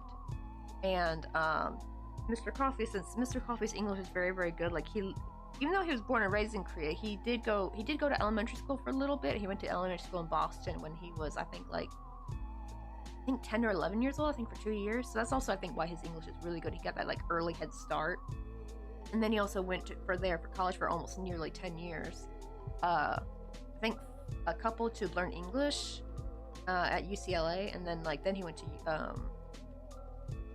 or was it UC Berkeley? I think it was UC. Oh, he made it. No, I think that was UC Berkeley. He was doing the English program at. Then he switched to San Francisco for his actual degree to do statistics. And that was like almost nearly 8 years, and we lived in San Francisco together for like 2 years. And so his English is really, really good compared to his other coworkers. So they automatically made him like the overseas sales department. So he handles a lot of deliveries from universities, from like all their clients are usually universities or like research facilities or labs and stuff. But definitely universities are the big one. Like they're like the big majority of the clients. So a lot of like universities from America will come in contact with Mr. Coffee, and he kind of handles them because he kind of, it's funny because how to say it, like he vibes better with the American clientele, because like the other guy, he's a European marketing director. He doesn't do so well with the American clients. Like he doesn't know how to like, he's kind of too formal, too cold a little bit. But his vibe is really good for like European scientists. But I feel like a lot of American scientists like to kind of like a jokiness about them, right? Like they love good humor. So Mr. Coffee knows how to like kind of joke with them, kind of make them comfortable. So he like really reels them in. That's kind of what he does though. He's just a salesman. And they have to go to conferences. Every time I think of it, I call it a conference, but I think of it as like, it's basically like a craft fair, but for like microtechnology, basically. Like one dude beside them, their booth was like they're selling like microscopes. Oh, actually, where is that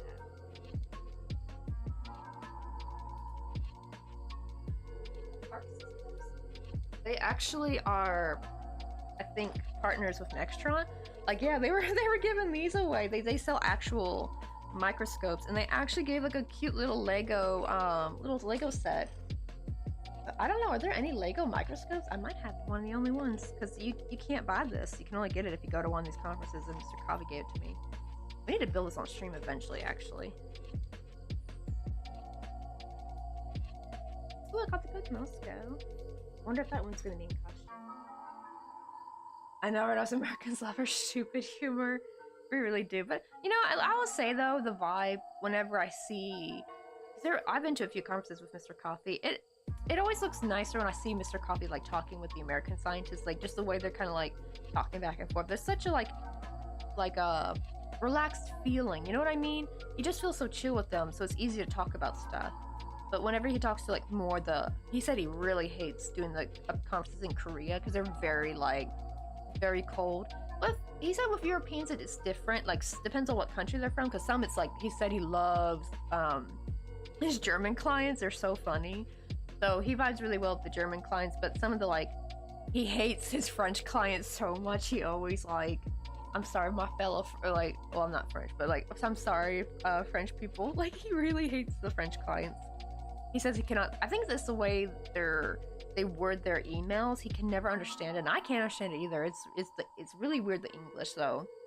I think it's like a mix of like French grammar mixed in with the English, so it comes across as really weird, and I don't know what exactly they're trying to say.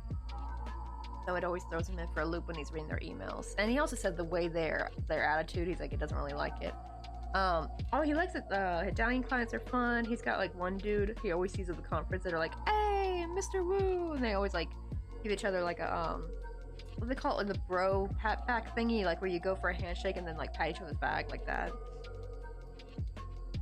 Like, so he's got some people that he sees a lot at these conferences, like fellow scientists that know him, and they always like recommend. So he's really good at making those kind of relationships. He's really good at getting people to like buy his product with word of mouth. He's really good with that.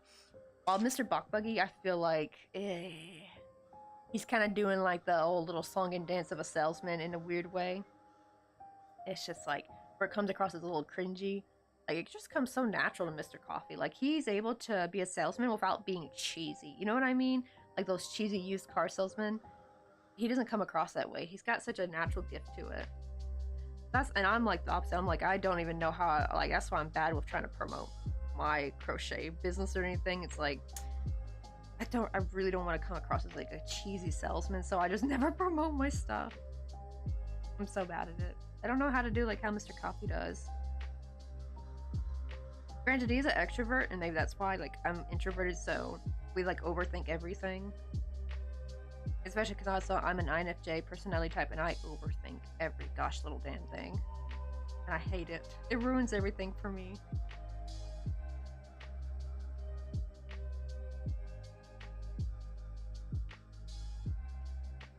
I think it's supposed to be 9, right? Yeah, okay. I like lost count.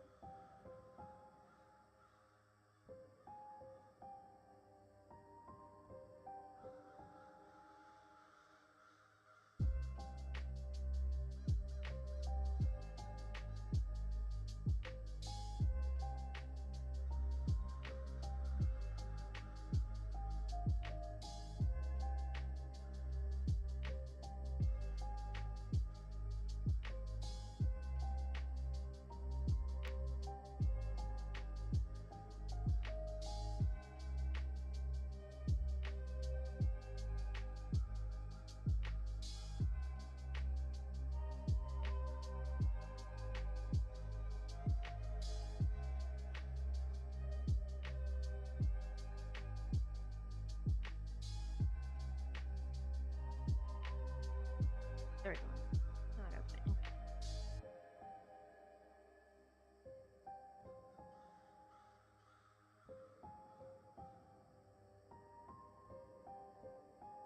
Okay, I think. Yeah, like once that hits like at 2 hours, I'm gonna go for a quick little break. Cause I haven't eaten anything today, so I need to make me some lunch real quick. Plus, I need to still use the restroom. I didn't have to go that bad, but I was just gonna try to like go during the ads, but I missed it. I hate putting people in the BRB page like right after ads played, so I'll wait. Please run that like till it's like spent 30 minutes. Coming up soon in about 5 minutes.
Hey, Unpleasant Dreams, how you doing?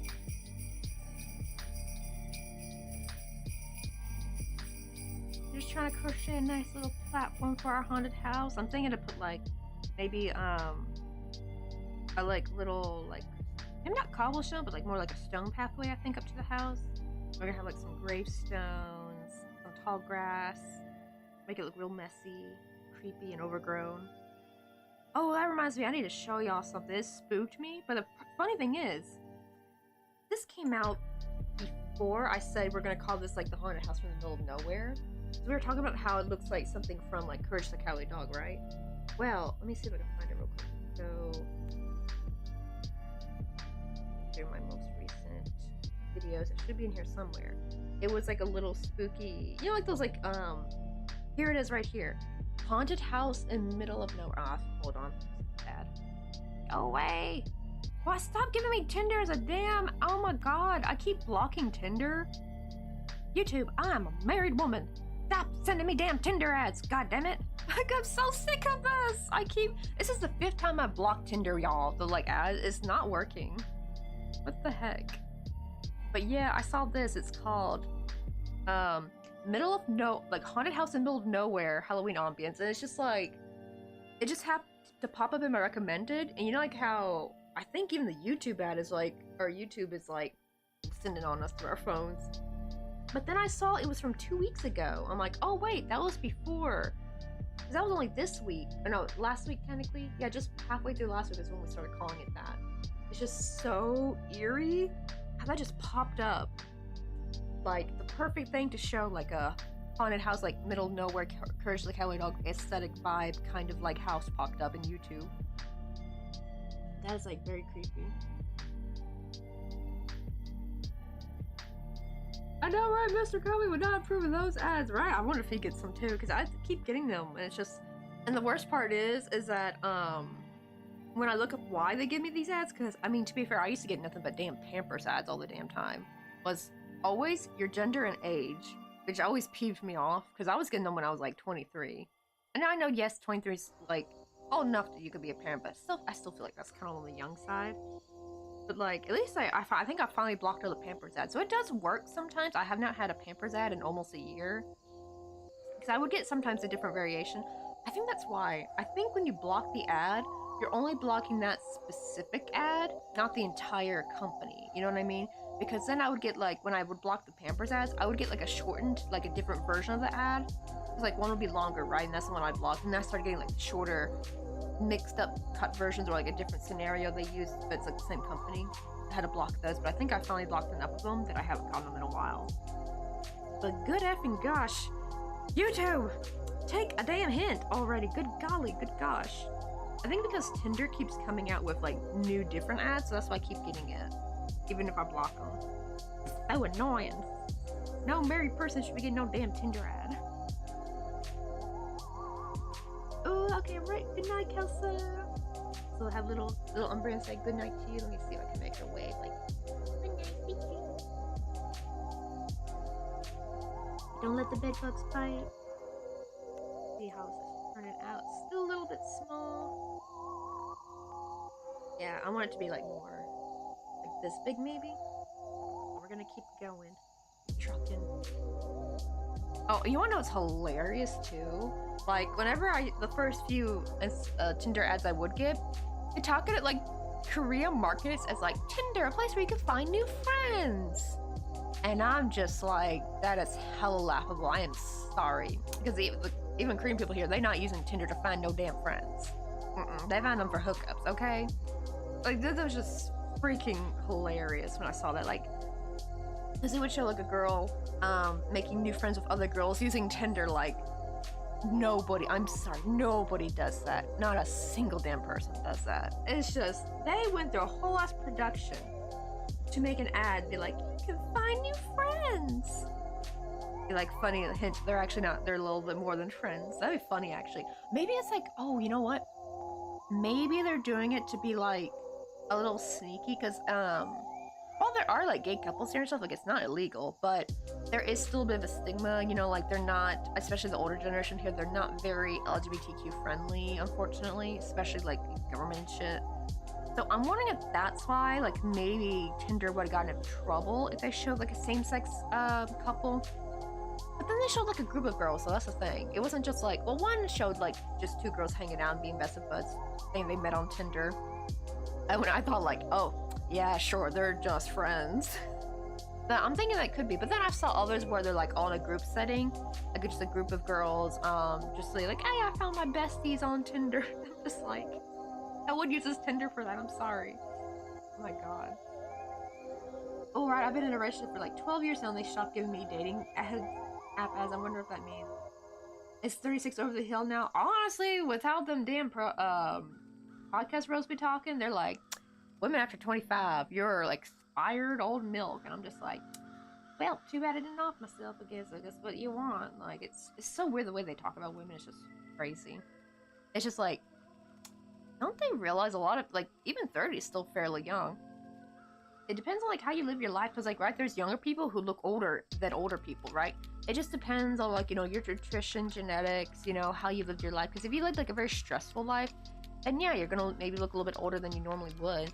Some people, like me, I just have features that just make me look older. Like, I have the pointy high cheekbones. I also have these lines in my eyes, and I've had them since I was a kid. It's just how my face is shaped. I think it's how my nose comes out. It gets, like, these, like, kind of lines, like, if you ever looked at, like, I don't know if you ever watched Naruto, you know how Itachi has, like, they put those lines under his eye? I used to wonder why they put those there. I thought it was to make him look older, but but he always had them even when they were, like, doing the flashback scenery when he was supposedly younger. And I'm like, oh, maybe he just has that too. I basically had the Itachi eye lines, basically. They're not as bad in real life, but they're very visible in photos. I hate it. Because they just, the shadows just deepen it. I feel I'm fine with them in real life though, but yeah, they do age me a bit. Like, they do make me look more older and mature, which was hilarious as a teenager. I got mistaken as a teacher so many times.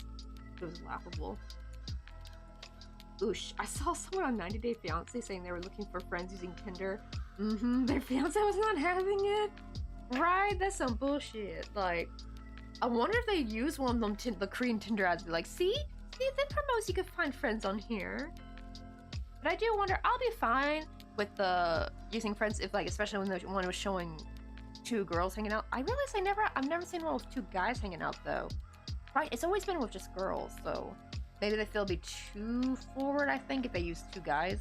Like, oh, I met my best friend on Tinder. But yeah, if it's like a sneaky way to kind of promote like an LGBTQ couple, then I'm like, okay, that makes sense. Like, you're trying to like tippy-toe around, you know, the old dinosaurs and government and shit. Because maybe they're scared that like the government will like maybe axe or put a stop to it. I don't know. Is it raining? Oh shit, it's raining. Oh man, I might not be going to the post office later anyway. I don't want NPShi's package getting wet. This is still too early for him. He's probably still asleep. Also, probably I think by the time he would come on, it would be much later. So I think I'm gonna definitely have to go tomorrow. I don't know. Let me check. Is it? Oh, that's right. It was supposed to rain today, wasn't it? I don't think it's supposed to rain tomorrow though. Let me check the weather.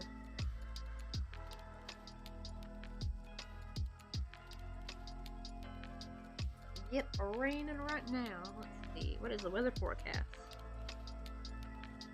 Okay, tomorrow, okay, it looks like it's not gonna rain, hopefully. Is it gonna rain Friday and Saturday? Good God. Oh, it's gonna be sunny Wednesday.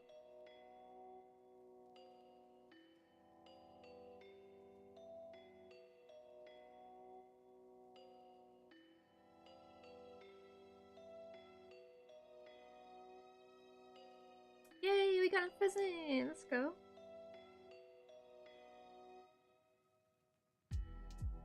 Oh, another funny ad I've been seeing here in Korea is Tire Bank, which is like a tire shop here in Korea, and oh my god. Y'all, they getting desperate to raise that birth rate, y'all. Because like now they're like even before I saw like the picture of the baby in the ad, like if I'm just listening and I see that ad come up, they're like, "Agi 태어났을 like when you have a baby." Like I hear that and I'm like, wait, what? What does having a baby have to do with a tire shop? Apparently you get like a big discount if you have a baby. That's how desperate they're getting. Which I mean, hey, perks for people who do want to have kids. Like, take advantage of this. Like, it feels kind of scummy if they're trying to push for people to have kids. Like, hey, if you get busy and get a kid, you can get some cheaper tires. Like, that feels kind of eh. But if it's like more trying to make the, you know, lives of people who do want to have kids are going to plan for kids regardless, you know, then it's like, okay, that's good. They'll help people out, like, help them out financially. But if they're trying to use it as a tactic to, like, push people to have kids, it's just ridiculous. Like, have a kid, you might get some cheap tires. Ooh, like, ain't no one gonna have no damn kid for some cheap-ass tires. I'm sorry. Hey, Lainey, how you doing? Welcome on in. Oh, I have a crochet question. Oh, ask away. I'm gonna look and play some PS5 with my boyfriend before bed. Oh, that sounds fun. That also sounds cute too. I said I wish I could get Mr. Coffee to play games with me. The problem is our gaming styles are so different. He likes more strategy games, and I like more like first-person shooter or like. Well, he likes RPG too, but the problem is he don't really play RPG, you know, with other people. I mean, I'm more thinking like The Witcher or something, right? Like The Witcher, Assassin's Creed. Like, I don't think those are multiplayer at all. But yeah, I tried getting Mr. Coffee to play Fortnite with me so much. Ooh, that reminds me, I gotta play Fortnite actually, because this week it's ending, and I have not played all season at all. Oh, okay, this is my first time making a bag, and I didn't realize I need to leave a longer tail. I'm running out of tail as I'm sewing. What can I do to fix this? Usually what I'll do is you just kind of have to like rejoin on a new string. So kind of tie off where you finish sewing, tie that off and then sew up the end, right? Hide it, and then you're gonna get a new string, join it. But when you join it, do like a what do they call it? Where you like where you sew through, right? And then you kind of like tie it and then sew that end away. That way it kind of looks nice and seamless when you rejoin it. But that's kind of what I do, is because sometimes you'll cut the line too short. I've done that too many times and I just have to rejoin on a new string basically. As long as you secure it. So I like to secure it first before sewing it, because the problem is if you keep sewing it, it can exactly pull through if you don't secure it. But just go ahead and hide the yarn tails, like sew it up in the work in the panel to hide and get that done ahead of time.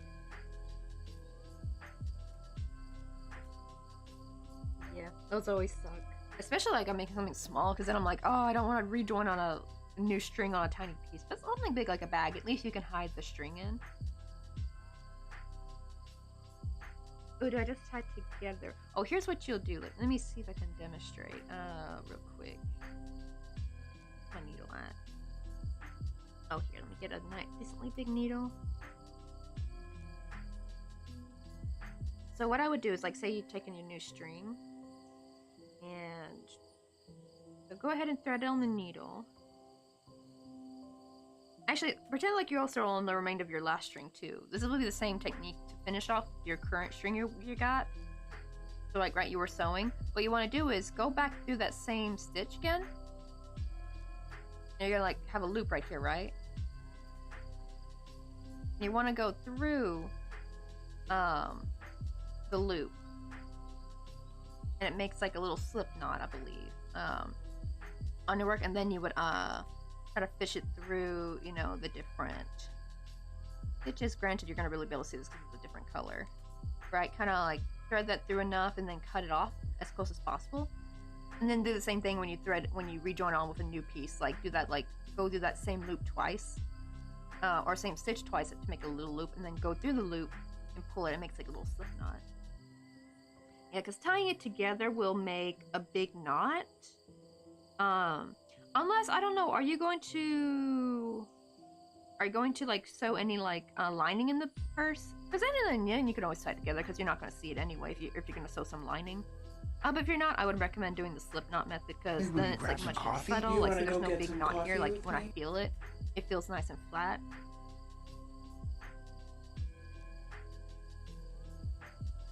If you want to, you could also always go through the loop twice to make it even more secure. Like I just went through it once.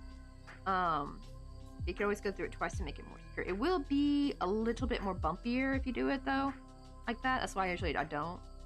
But it is much more secure, and if for a purse you usually would want that, because I just make amigurumi, so usually it's good enough going through it once.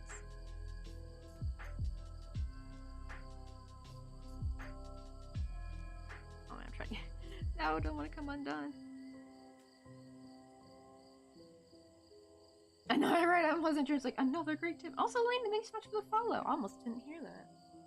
Okay, I think when I get to the restroom, I'm going to turn the speaker up on the computer.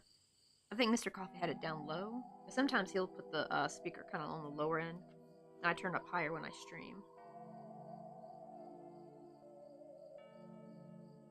Ooh, it's gonna be a crossbody bag. Okay. So I'm guessing you probably won't put a lining in it. Usually I've only seen people put linings in like their bigger crochet bags, but usually like a crossbody bag, usually you can kind of get away with not needing a lining. Yeah, I always slip stitch when you're doing on a new thing. It's just so much better than tying it because it just looks so bumpy, and probably it's not as secure, I think, too, when you tie it.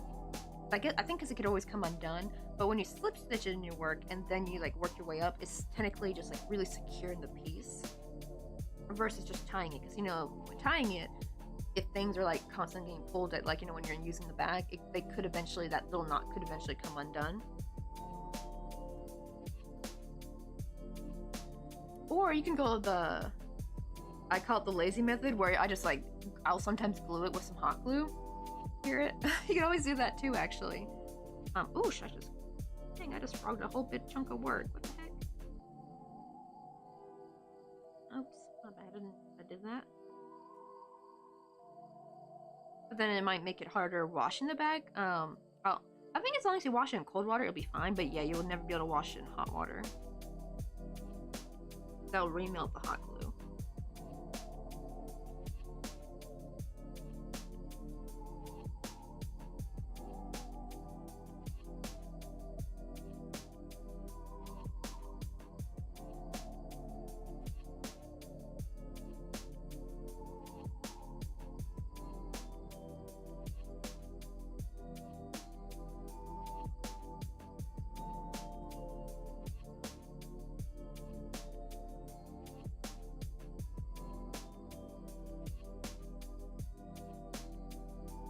Oh, also on Pleasant Dreams, if you want to know, let me find their channel real quick.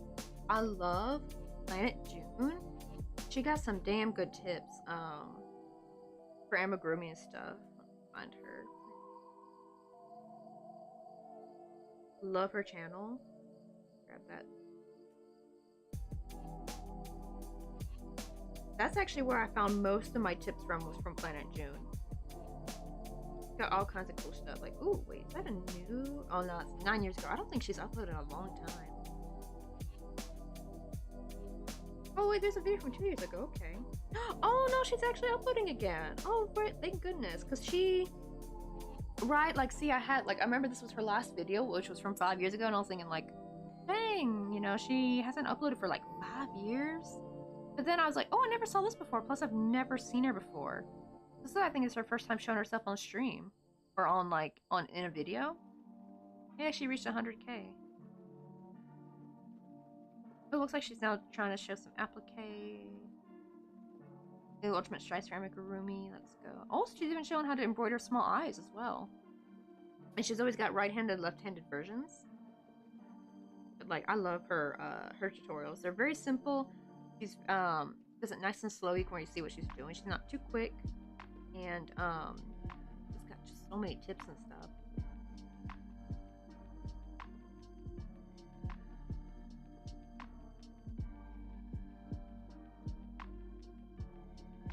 Oh yeah, when I want to end the tail, I just knot it. Yeah, so basically when the tail starts to get too short, but you want to leave it long enough where you can do this though, because if it's too short, it'd be kind of hard to do it. Like maybe where it's like maybe this long left. That last stitch you just sewed through, go through it again with the needle, right? You go through that and make sure there's like a nice big loop, and then like put the needle through the loop and then pull a string, and it'll make a nice little slip stitch.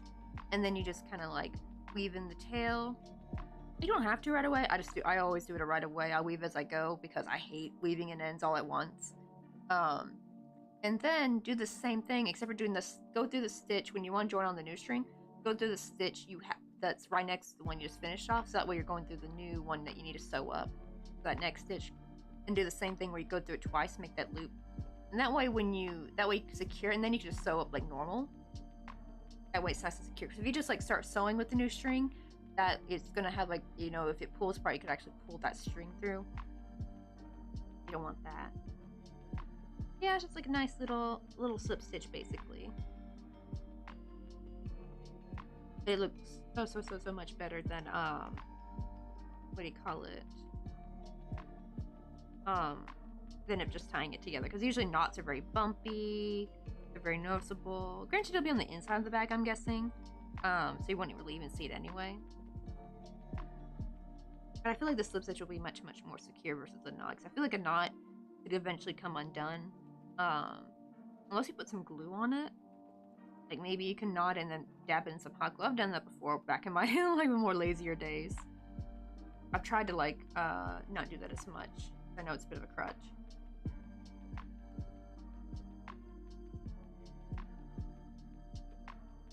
Oh, I know, right? And plus also like, but right, because I'm glad like I can help people teach people this like these really easy techniques because like right, because we're never gonna leave the like sometimes we'll like cut the string even if we think we cut it really long. There's been times where I've left a really long string thinking it'd be plenty, and it'll be just like not quite long enough. I've had to rejoin. I've had to rejoin it for like the last few stitches, which really sucks, you know. I remember there was like some kind of technique somebody said you could do, where I think before you cut off, I think you wrap the yarn around your project, like the outside of it, 2 or 3 times to make sure it's long enough to sew it up. I think I remember seeing someone talk about that. You can always Google like how to measure how long I should leave my yarn tail to sew up stuff. I think I remember like seeing someone where they take the tail, or well, it won't be a tail yet because it's still attached to the skein. But you like wrap it around like loosely too, not very tightly. Like wrap it around the outside of your work, like about 2 or 3 times, and then you cut it, and then you'll have plenty long enough tail to sew through.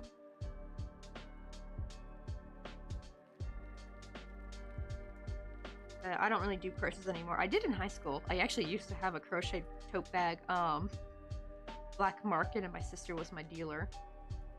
It's so funny. And they were like these like emo style, gothy looking tote bags. They were like black with a color stripe. And the first ones were I made with like the classic black and red stripe. And I would make like a heart motif. Like I'd make a red heart, and then give it like a black outline. And I had 2 of them. I had a big one and then like a little one that I would like kind of make across it, like make it kind of tilted, and they would be like little heart pockets. Oh wow, it's already almost 2:20. I think I'll just wait for the next ad break to use the restroom. I can hold it. I don't feel that bad. I usually like to make the actual ad breaks as an actual break, so that way no one's really missing what's going on. Granted, today I'm just doing what do you call it? Simple, easy crochet.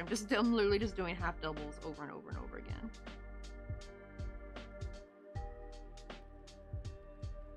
Probably tomorrow will be like when we get the interesting work done, I think.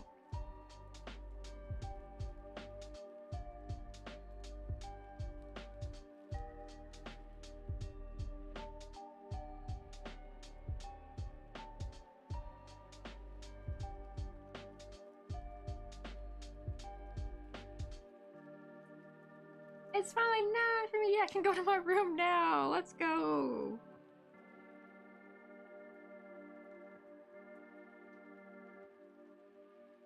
I'm glad you're able to finally hold out this long.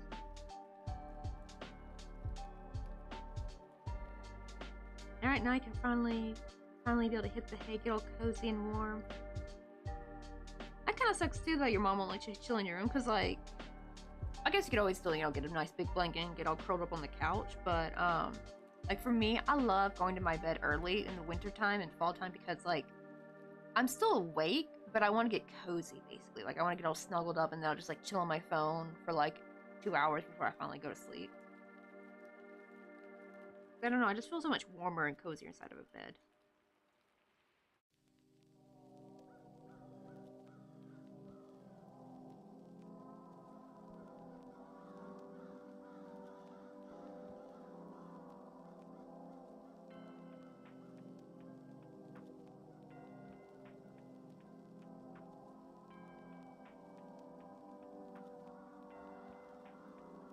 I'm gonna be like, yeah, let's go, it's cozy time.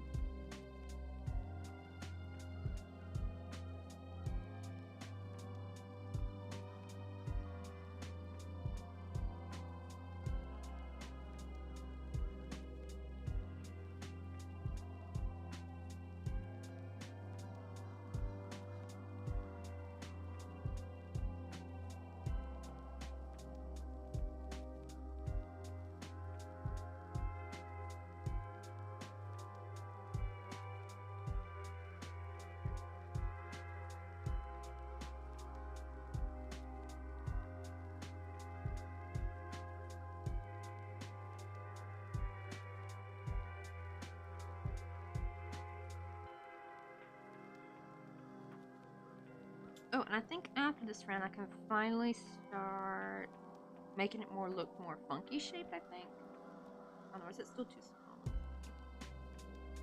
Because I want to have, like, I don't want it to be just a perfect circle, but I usually like to wait till the end so I can, like, start chaining and then making, like, big, kind of, like, make it kind of look like a paint splatter kind of in a sense.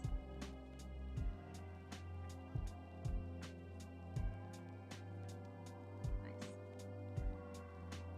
So I think after this round I can finally start doing that.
It's like, oh, that's scary. Well, I don't know. What's it, like a shooting range?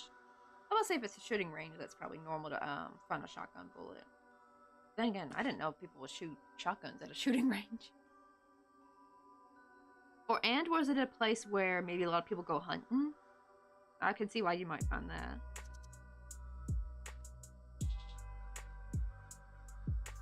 Do you have, like, does the area you live in, do you have, like, a lot of wildlife? Like, cause I know there's some places in the U.S. where you gotta worry about bears and stuff kind of on your property.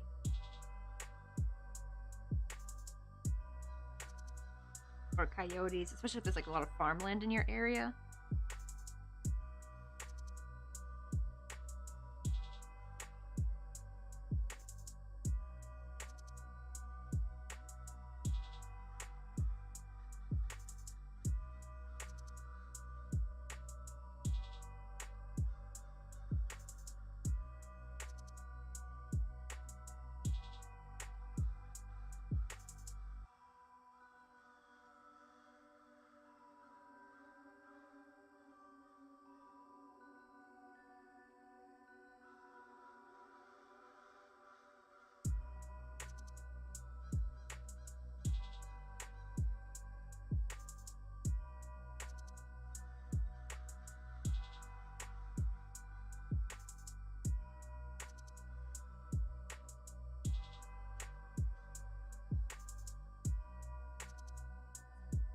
Oh, you guys are in Oregon. I think 1.5 is also in Oregon, I think. Or I'm thinking of Bentonville. I think Bentonville might be in Oregon. Or no, she's in Washington, I think. Never mind. Or she's in Oregon, wait. I gotta go check. I know she lives up in the Pacific Northwest. That's good to know that you guys don't have to worry about, like, a lot of wildlife. I don't know if you guys had, like, coyotes up there or not.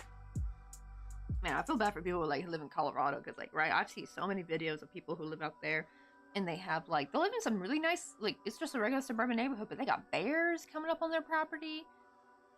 Oh my god, have you ever seen the video of, like, the bear that broke in the window of a house, and he rolled onto the piano? So it was, like, bear breaks in and plays piano and leaves. Really just more like he dumbled on it. And he was, like, crawling around, I think he put his paws up on it or something, like, he broke in, walked around the living room and kind of jumped up onto the piano, like hitting all the keys. I'm surprised it actually did not shock him. He didn't seem perturbed by it actually, like it didn't spook him or anything. And then he just left. Like, oh, I showed that actually to one of my Korean tutor, because like right here in Korea they don't really have any problems with like any big predators, because like Korea used to have tigers, but they've sadly gone a little they've kind of killed them all, unfortunately. They poached them all. Funny thing is, I actually saw a video recently of like a video from North Korea of like a tiger chilling in the mountainside. I'm like, wait, oh, that is actually kind of interesting though. That means there's actually still tigers in North Korea. That probably, like maybe like when they were getting hunted, maybe a lot like traveled more further up north, or like the ones that were already up north, like at least they're preserved. So that is, I guess, a good, like, I know North Korea is like a sucky country because of their government, but it is so nice to know that some of the wildlife there maybe got preserved. That is the sad thing with South Korea. It's like, I kind of hate that they got all the tigers. I mean, it is nice that I don't have to worry about getting attacked by a tiger, but that is kind of sad, you know, like all the natural tigers here got murked. Killed them all. Kind of same with Ireland and wolves, you know, I don't think there's any more wolves in Ireland. It really, like, when I was in the 7th grade, I was told that there was a coyote near the school, and I went to teachers. Usually with coyotes, you don't really have to worry about them. They usually try to avoid humans, but you do got to be worried if they're rabid. Because that's why people tell, like, to be careful of, like, animals that are too, like, they're not skittish around you. Like, if you see a deer that is totally fine with you coming up to it, is either one, got accustomed to humans thanks to maybe growing up near a house and getting used to humans. That's one reason. The other reason is it's sadly got rabies. You do gotta be very, very, very careful of that. Rabies is very scary. That's honestly the true zombie gene. I mean, the zombie disease. I think that's like the closest thing we're gonna have to a zombie disease in real life is rabies. That is a terrifying way to go down.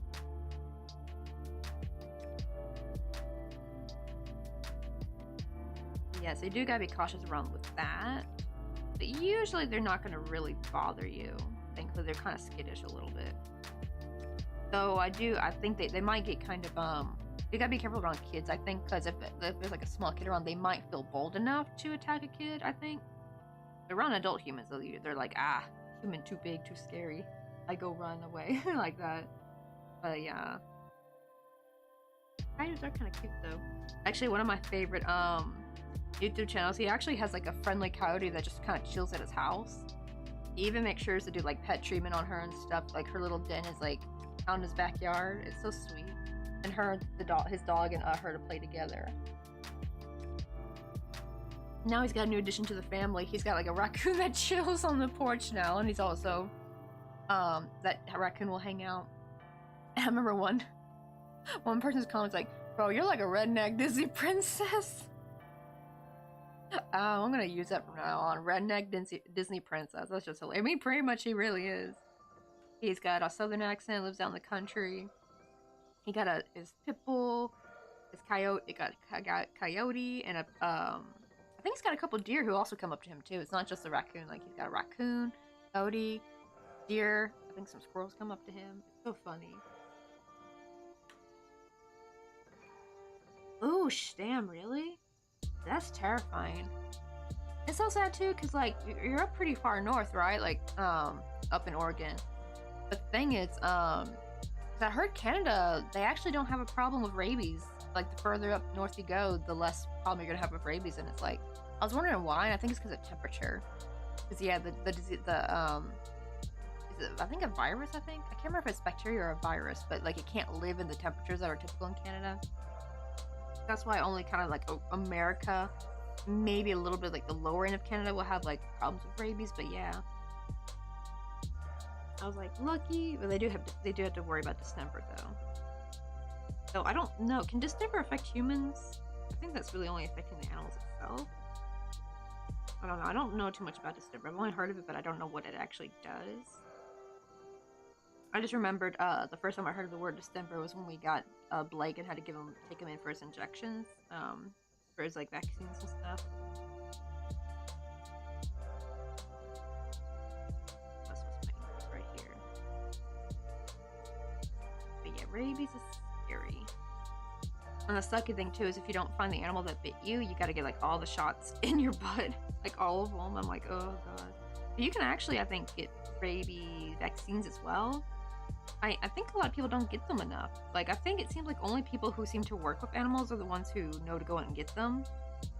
I don't know, is it ill-advised to get rabies vaccines if you're just like a regular person who doesn't deal with wildlife? Because like, I would like to get rabies vaccines, or maybe it's too expensive. I don't know.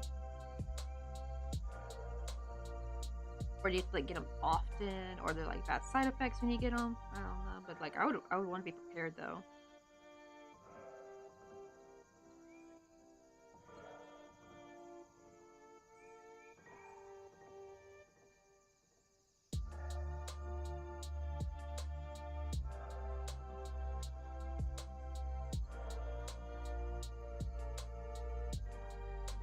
Oh shit! Okay, I think ads are playing right now. So let me go use the restroom real quick. I'll be right back.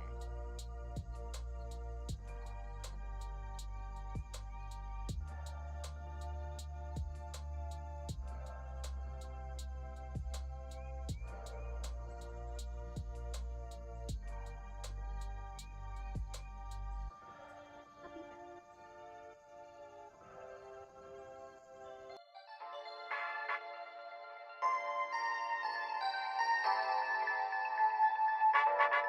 Oh, sorry, I just missed. Like, you just came in. I was about to go on a quick restroom break and get some lunch.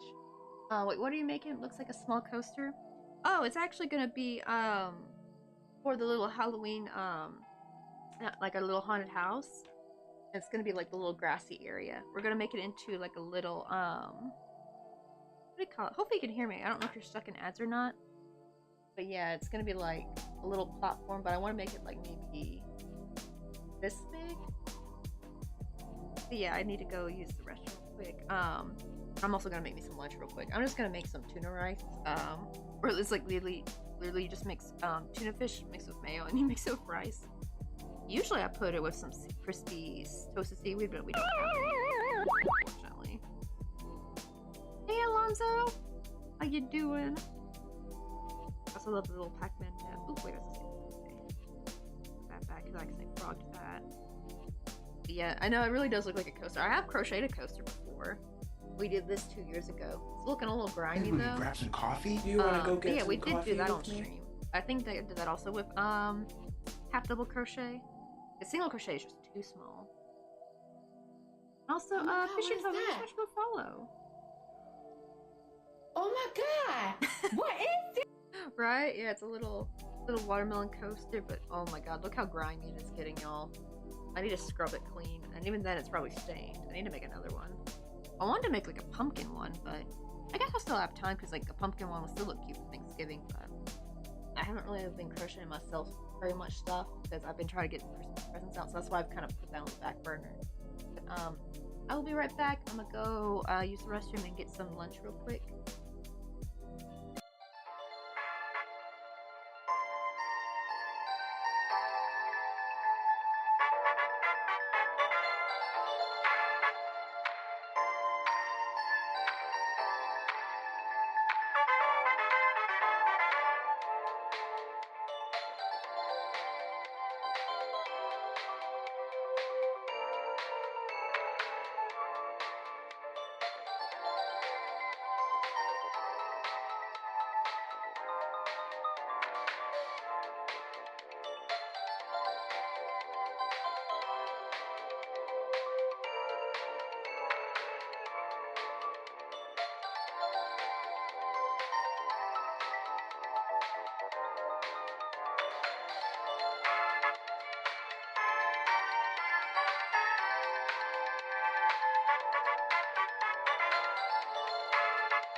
Alright, I'm back. Starting to feel a little bit better. And also I went ahead and refilled my water.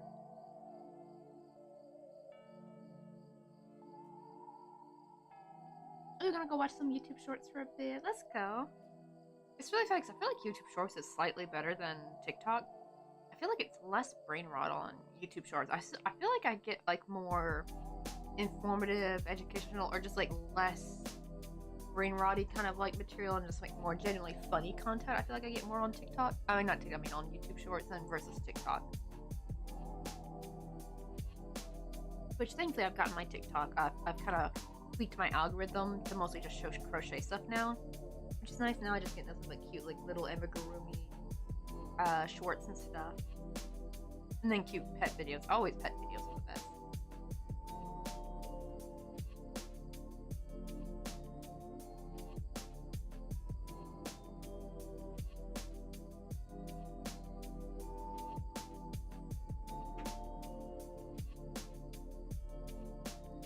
Uh-oh, I knocked down a little Brianna.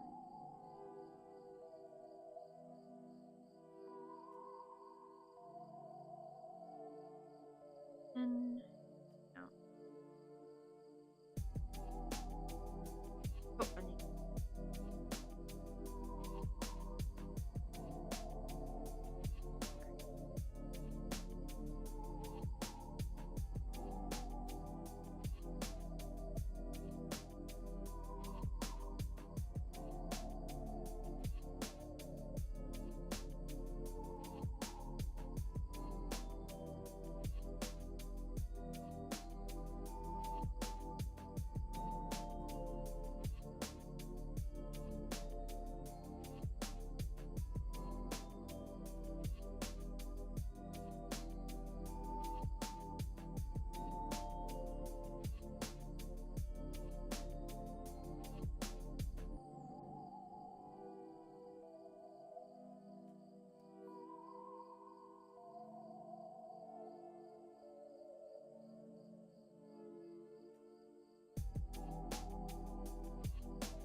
Taylor, how you doing? Oh, we got a Ninkata. Ah, never mind. I was gonna throw a Pokeball, but it's Dave. I'm now starting the work of getting some of the parts that are gonna have like some more bumps and stuff. And I'm thinking to try a chain method where I chain and after double crochet down, I just kind of build on that and make it thicker and thicker each round it goes. That's what we're trying to do now. So in some of them, I'm gonna down here. I'm gonna also do like just a half double crochet, trying to make some bumps.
Let me see. Also, we finally got the house pretty much done. I do need to still add a chimney though. And I gotta do that with wire. At least I hope I can fish it through. Cause promise I've kind of already glued stuff down, so I gotta figure out how. There's still some gaps here I can feel, so I think I can fish some wire through there. But yeah, here's how so far it's looking. We got like one little bump going. I'm gonna have like a longer section over here. Grow bigger.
Time to rejoin.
rain's really coming down.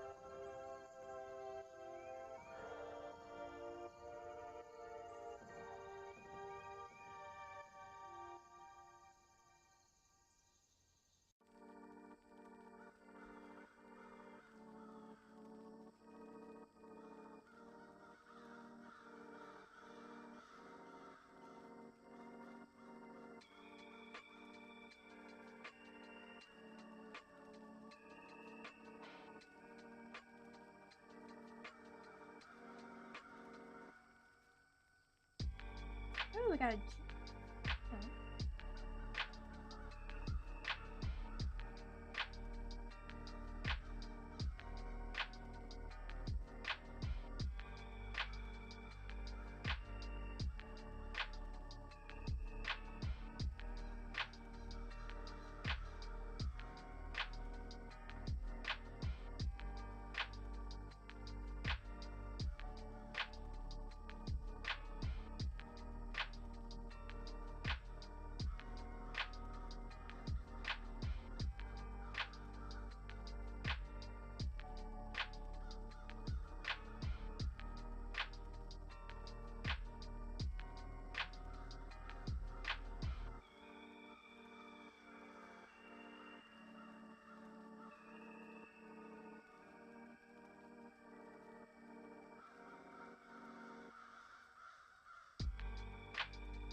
Maybe we could grab some coffee? You want to go get some coffee with me?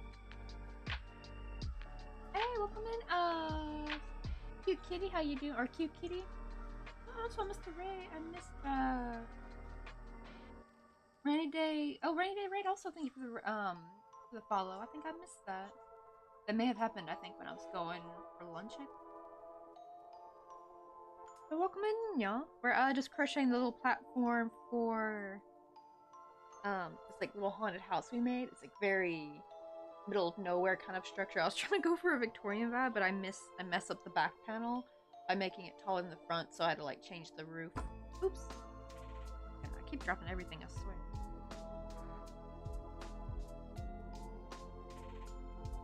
Now we're just doing the platform. I finally went ahead and, because now we're getting near the edge, like the end of it, so I started making some bumps, making some bits right here, because these are going to get thicker and thicker. Like here's the first one, like already it's getting thick with this first round. The more rounds we do, the bigger and thicker it's going to get. It's how you get kind of like interesting shapes, kind of like a paint splatter almost. Oh, well, thank you. Oh, I also have a second haunted house. I have this cute little pumpkin one right here. This one's actually my favorite one because this one didn't get messed up like this one down here. I think it's because this one's like structured, right? Like I have to have you know, paneling inside. This is a pumpkin, so this one was really easy to make. It's a cute little mystical kind of hobbit house kind of pumpkin. A cute little witch hat, little ghosty sticking out.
double crochet.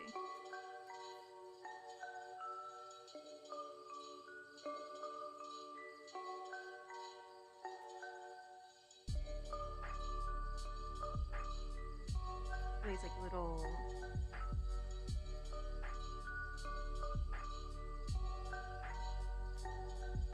bumps right here, so I'm kind of trying to make them a little bit longer, so that I'll be doing double crochet in this section because most of this is worked in half double.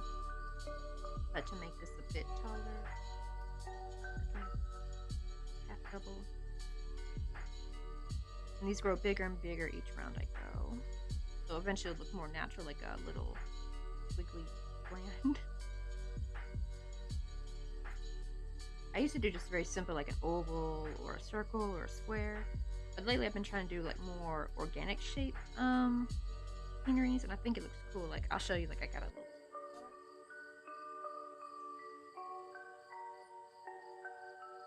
I have this cute like little tiki bar, and I got like a very just looks like you just kind of like cut out a piece of land, sort of. Got like little baby chicks. Well, he's like the free range one. He keeps falling around. He's supposed to be like having lie down. There we go. Oh, never mind. He'll just keep moving. Yeah, I'm like doing more things like this where the land part looks more like cool and unique.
Oh, okay, I gotta split some more.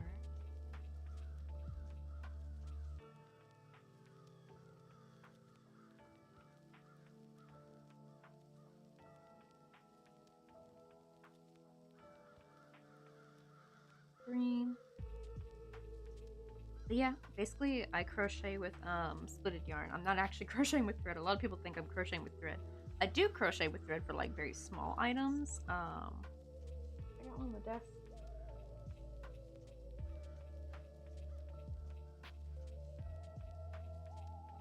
I think I like things like this like little tiny drink. Like that's made with thread. But most of my work I crochet with splitted yarn because it's just easier to work with. I really only save the thread for when I make really tiny props or like really tiny decorations. The pumpkin on here is micro crochet Brit, and the web and the spider, but everything else is splitted yarn. Oh, why did I pick that back on the chest?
I'm gonna go ahead and put the other 3 strands, get that over with.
Ah, finally. Good God.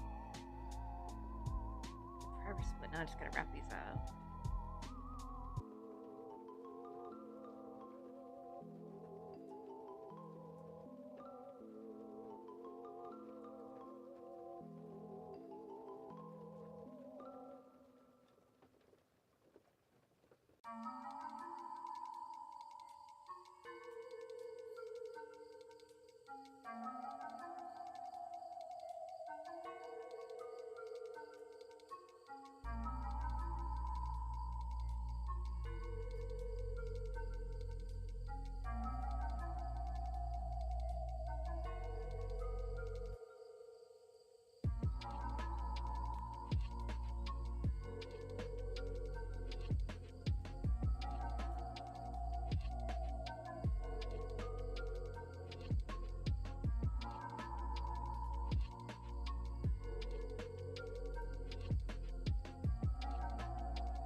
Uh-oh. Got full pullbacks.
Ah, there we go. Oh my God.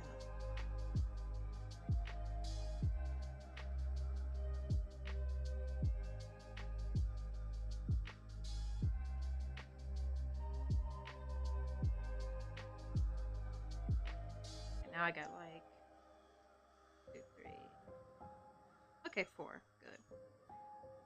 To rejoin.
whoops, that was my double crochet.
Event spawn Pokemon.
see how big this is turning out.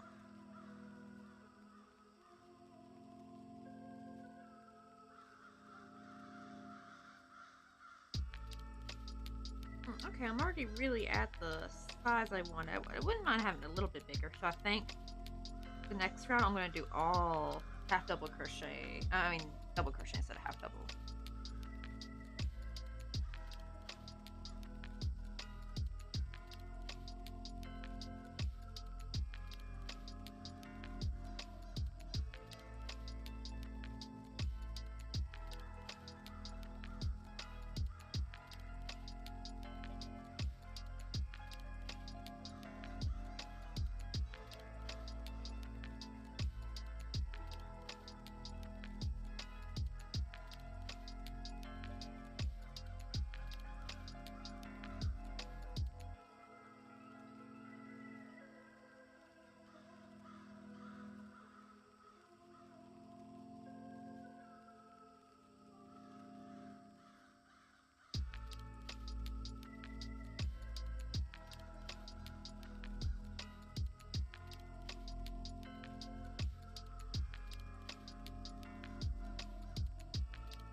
baby! One more round after this. I really want to fill out these like little spots. Hey, Osmore, how you doing? Oh, I know, yeah, the Pokemon already escaped. I've done that a few times myself where I don't see the chat and I'll like go for the Pokemon and I'm like, oh wait, it's been gone. Unfortunately.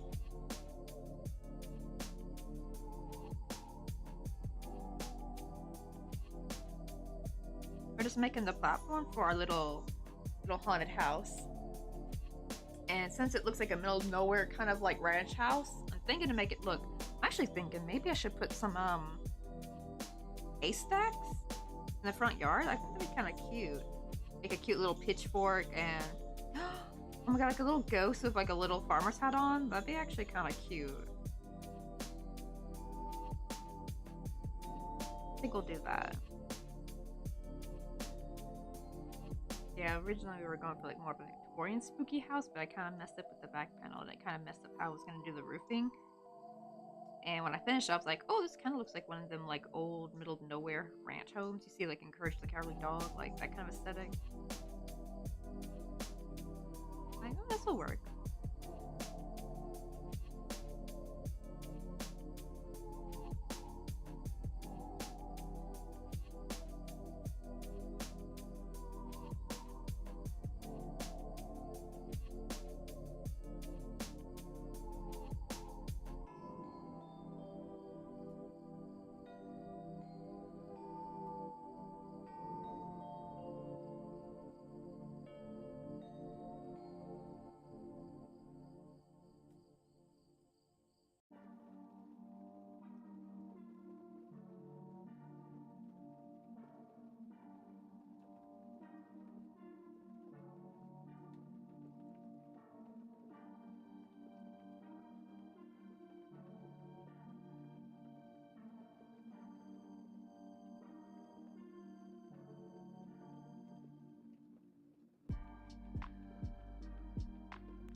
Oh, no Pokemon in though. Ultra Ball. Well, Chatot. Or Chatot? Oh, that's how you say it.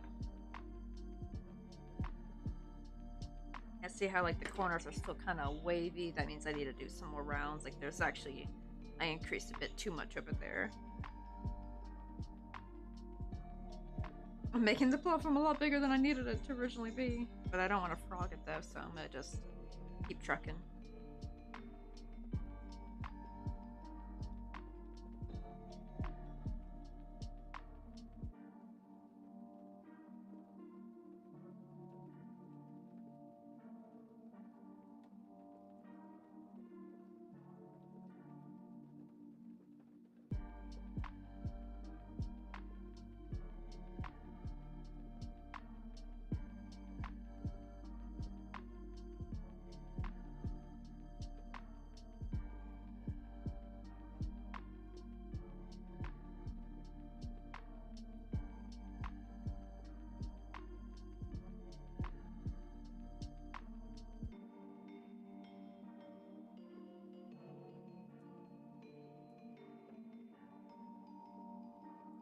Hey, let's go. I caught the Pokemon.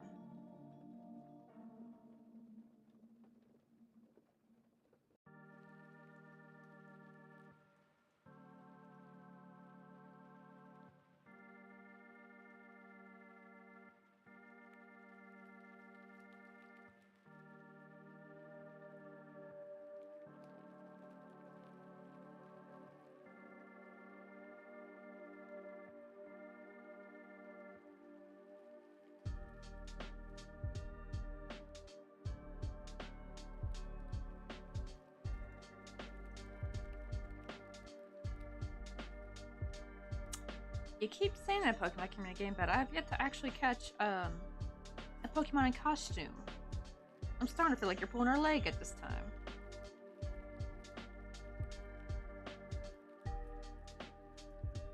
I have to ask some peeps around if they have caught any Halloween Pokemon. Maybe I should dip into one of those. There are some streamers who do Pokemon community game exclusively. I'm gonna go in there and ask if everyone's actually caught a Pokemon in costume, because I have yet to catch one.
Oh my goodness. Oh, look at my finger. Okay, I think it's time to bring out the yarn ring. Okay, hold on, I'll show you. You probably can't. Look at my finger, y'all. Oh my god. Look at that indent. Come on. There we go. Yeah, I haven't had this one this bad in a long time. Look at that. That's like a serious imprint. Oh my goodness. I know, right off for that's some pressure. Oh my god. Okay, where is my yarn ring at? I need that now. Technically, I should have been using it since the beginning. There we go. Oh my goodness, trying to grab those little bars is like next to impossible from here. If I ever get a tattoo, maybe I should get like a tattoo of like a string line right there.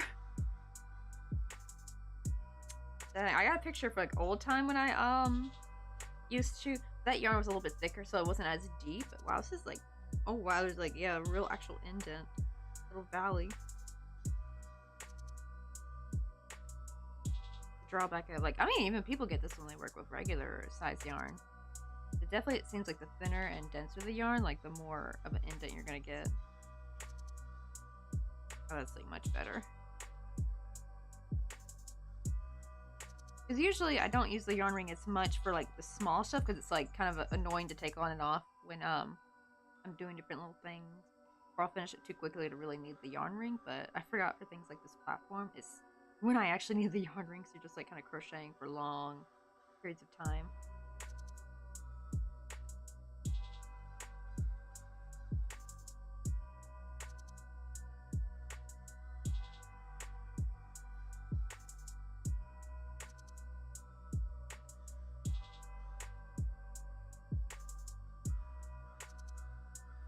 Make over here still half double.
Oh, right, yeah, like, you know, sometimes you kind of feel like when some things got popular, you were just, like, it just hit the, it just, like, missed the age.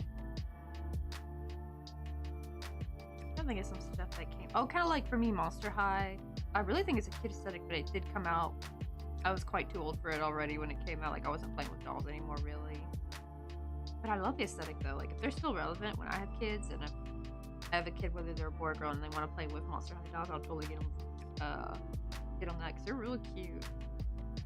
But yeah, that was like one of the things that I kind of sat on a little bit. That's nice that your daughter so I didn't even know Pokemon cards were still a thing. Like I knew they were kind of a thing for like millennials if they were like save them as collectibles, but I didn't know the younger kids. I think your daughter's technically Gen Alpha, right? I think if I'm correct, I think the oldest Gen Z is 11, but yeah, I didn't know Gen Alpha was actually still into like Pokemon cards. I know like the kids are still into the Pokemon games, but I was thinking like the physical games, you know, like or I mean I should say more digital games like the on a Nintendo DS or something. It's kind of neat that they're still into the cards. live long the Pokemon cards. Apparently, I think I remember seeing someone make a joke that they're not as worth it as much anymore, even though a while back there was like a big hype about how much Pokemon cards were going to be worth. I think they still will be, but just maybe it needs to be like a couple more decades from now. I mean, they did us dirty with Beanie Babies, that's for sure.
Oh, beat your Pokemon.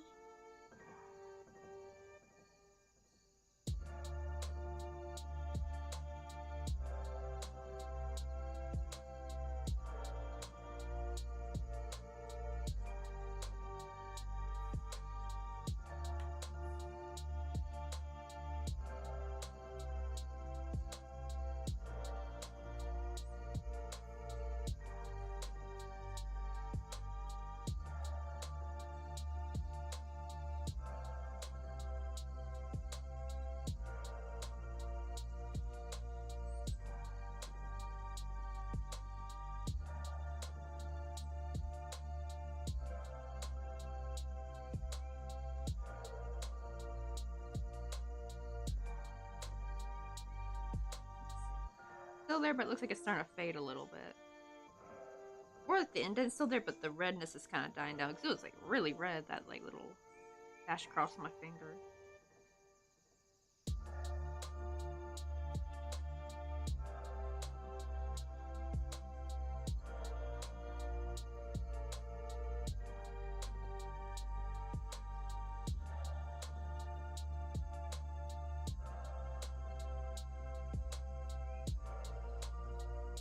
Alright, let's go. I caught the Pokemon.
Ooh, bunny.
Definitely have to block this.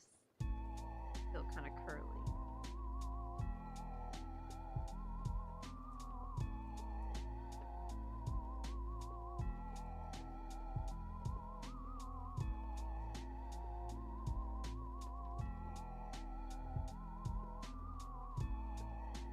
And here's like the little funky shape.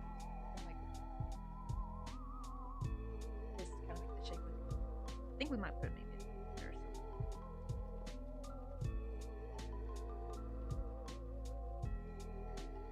Still like pretty good size.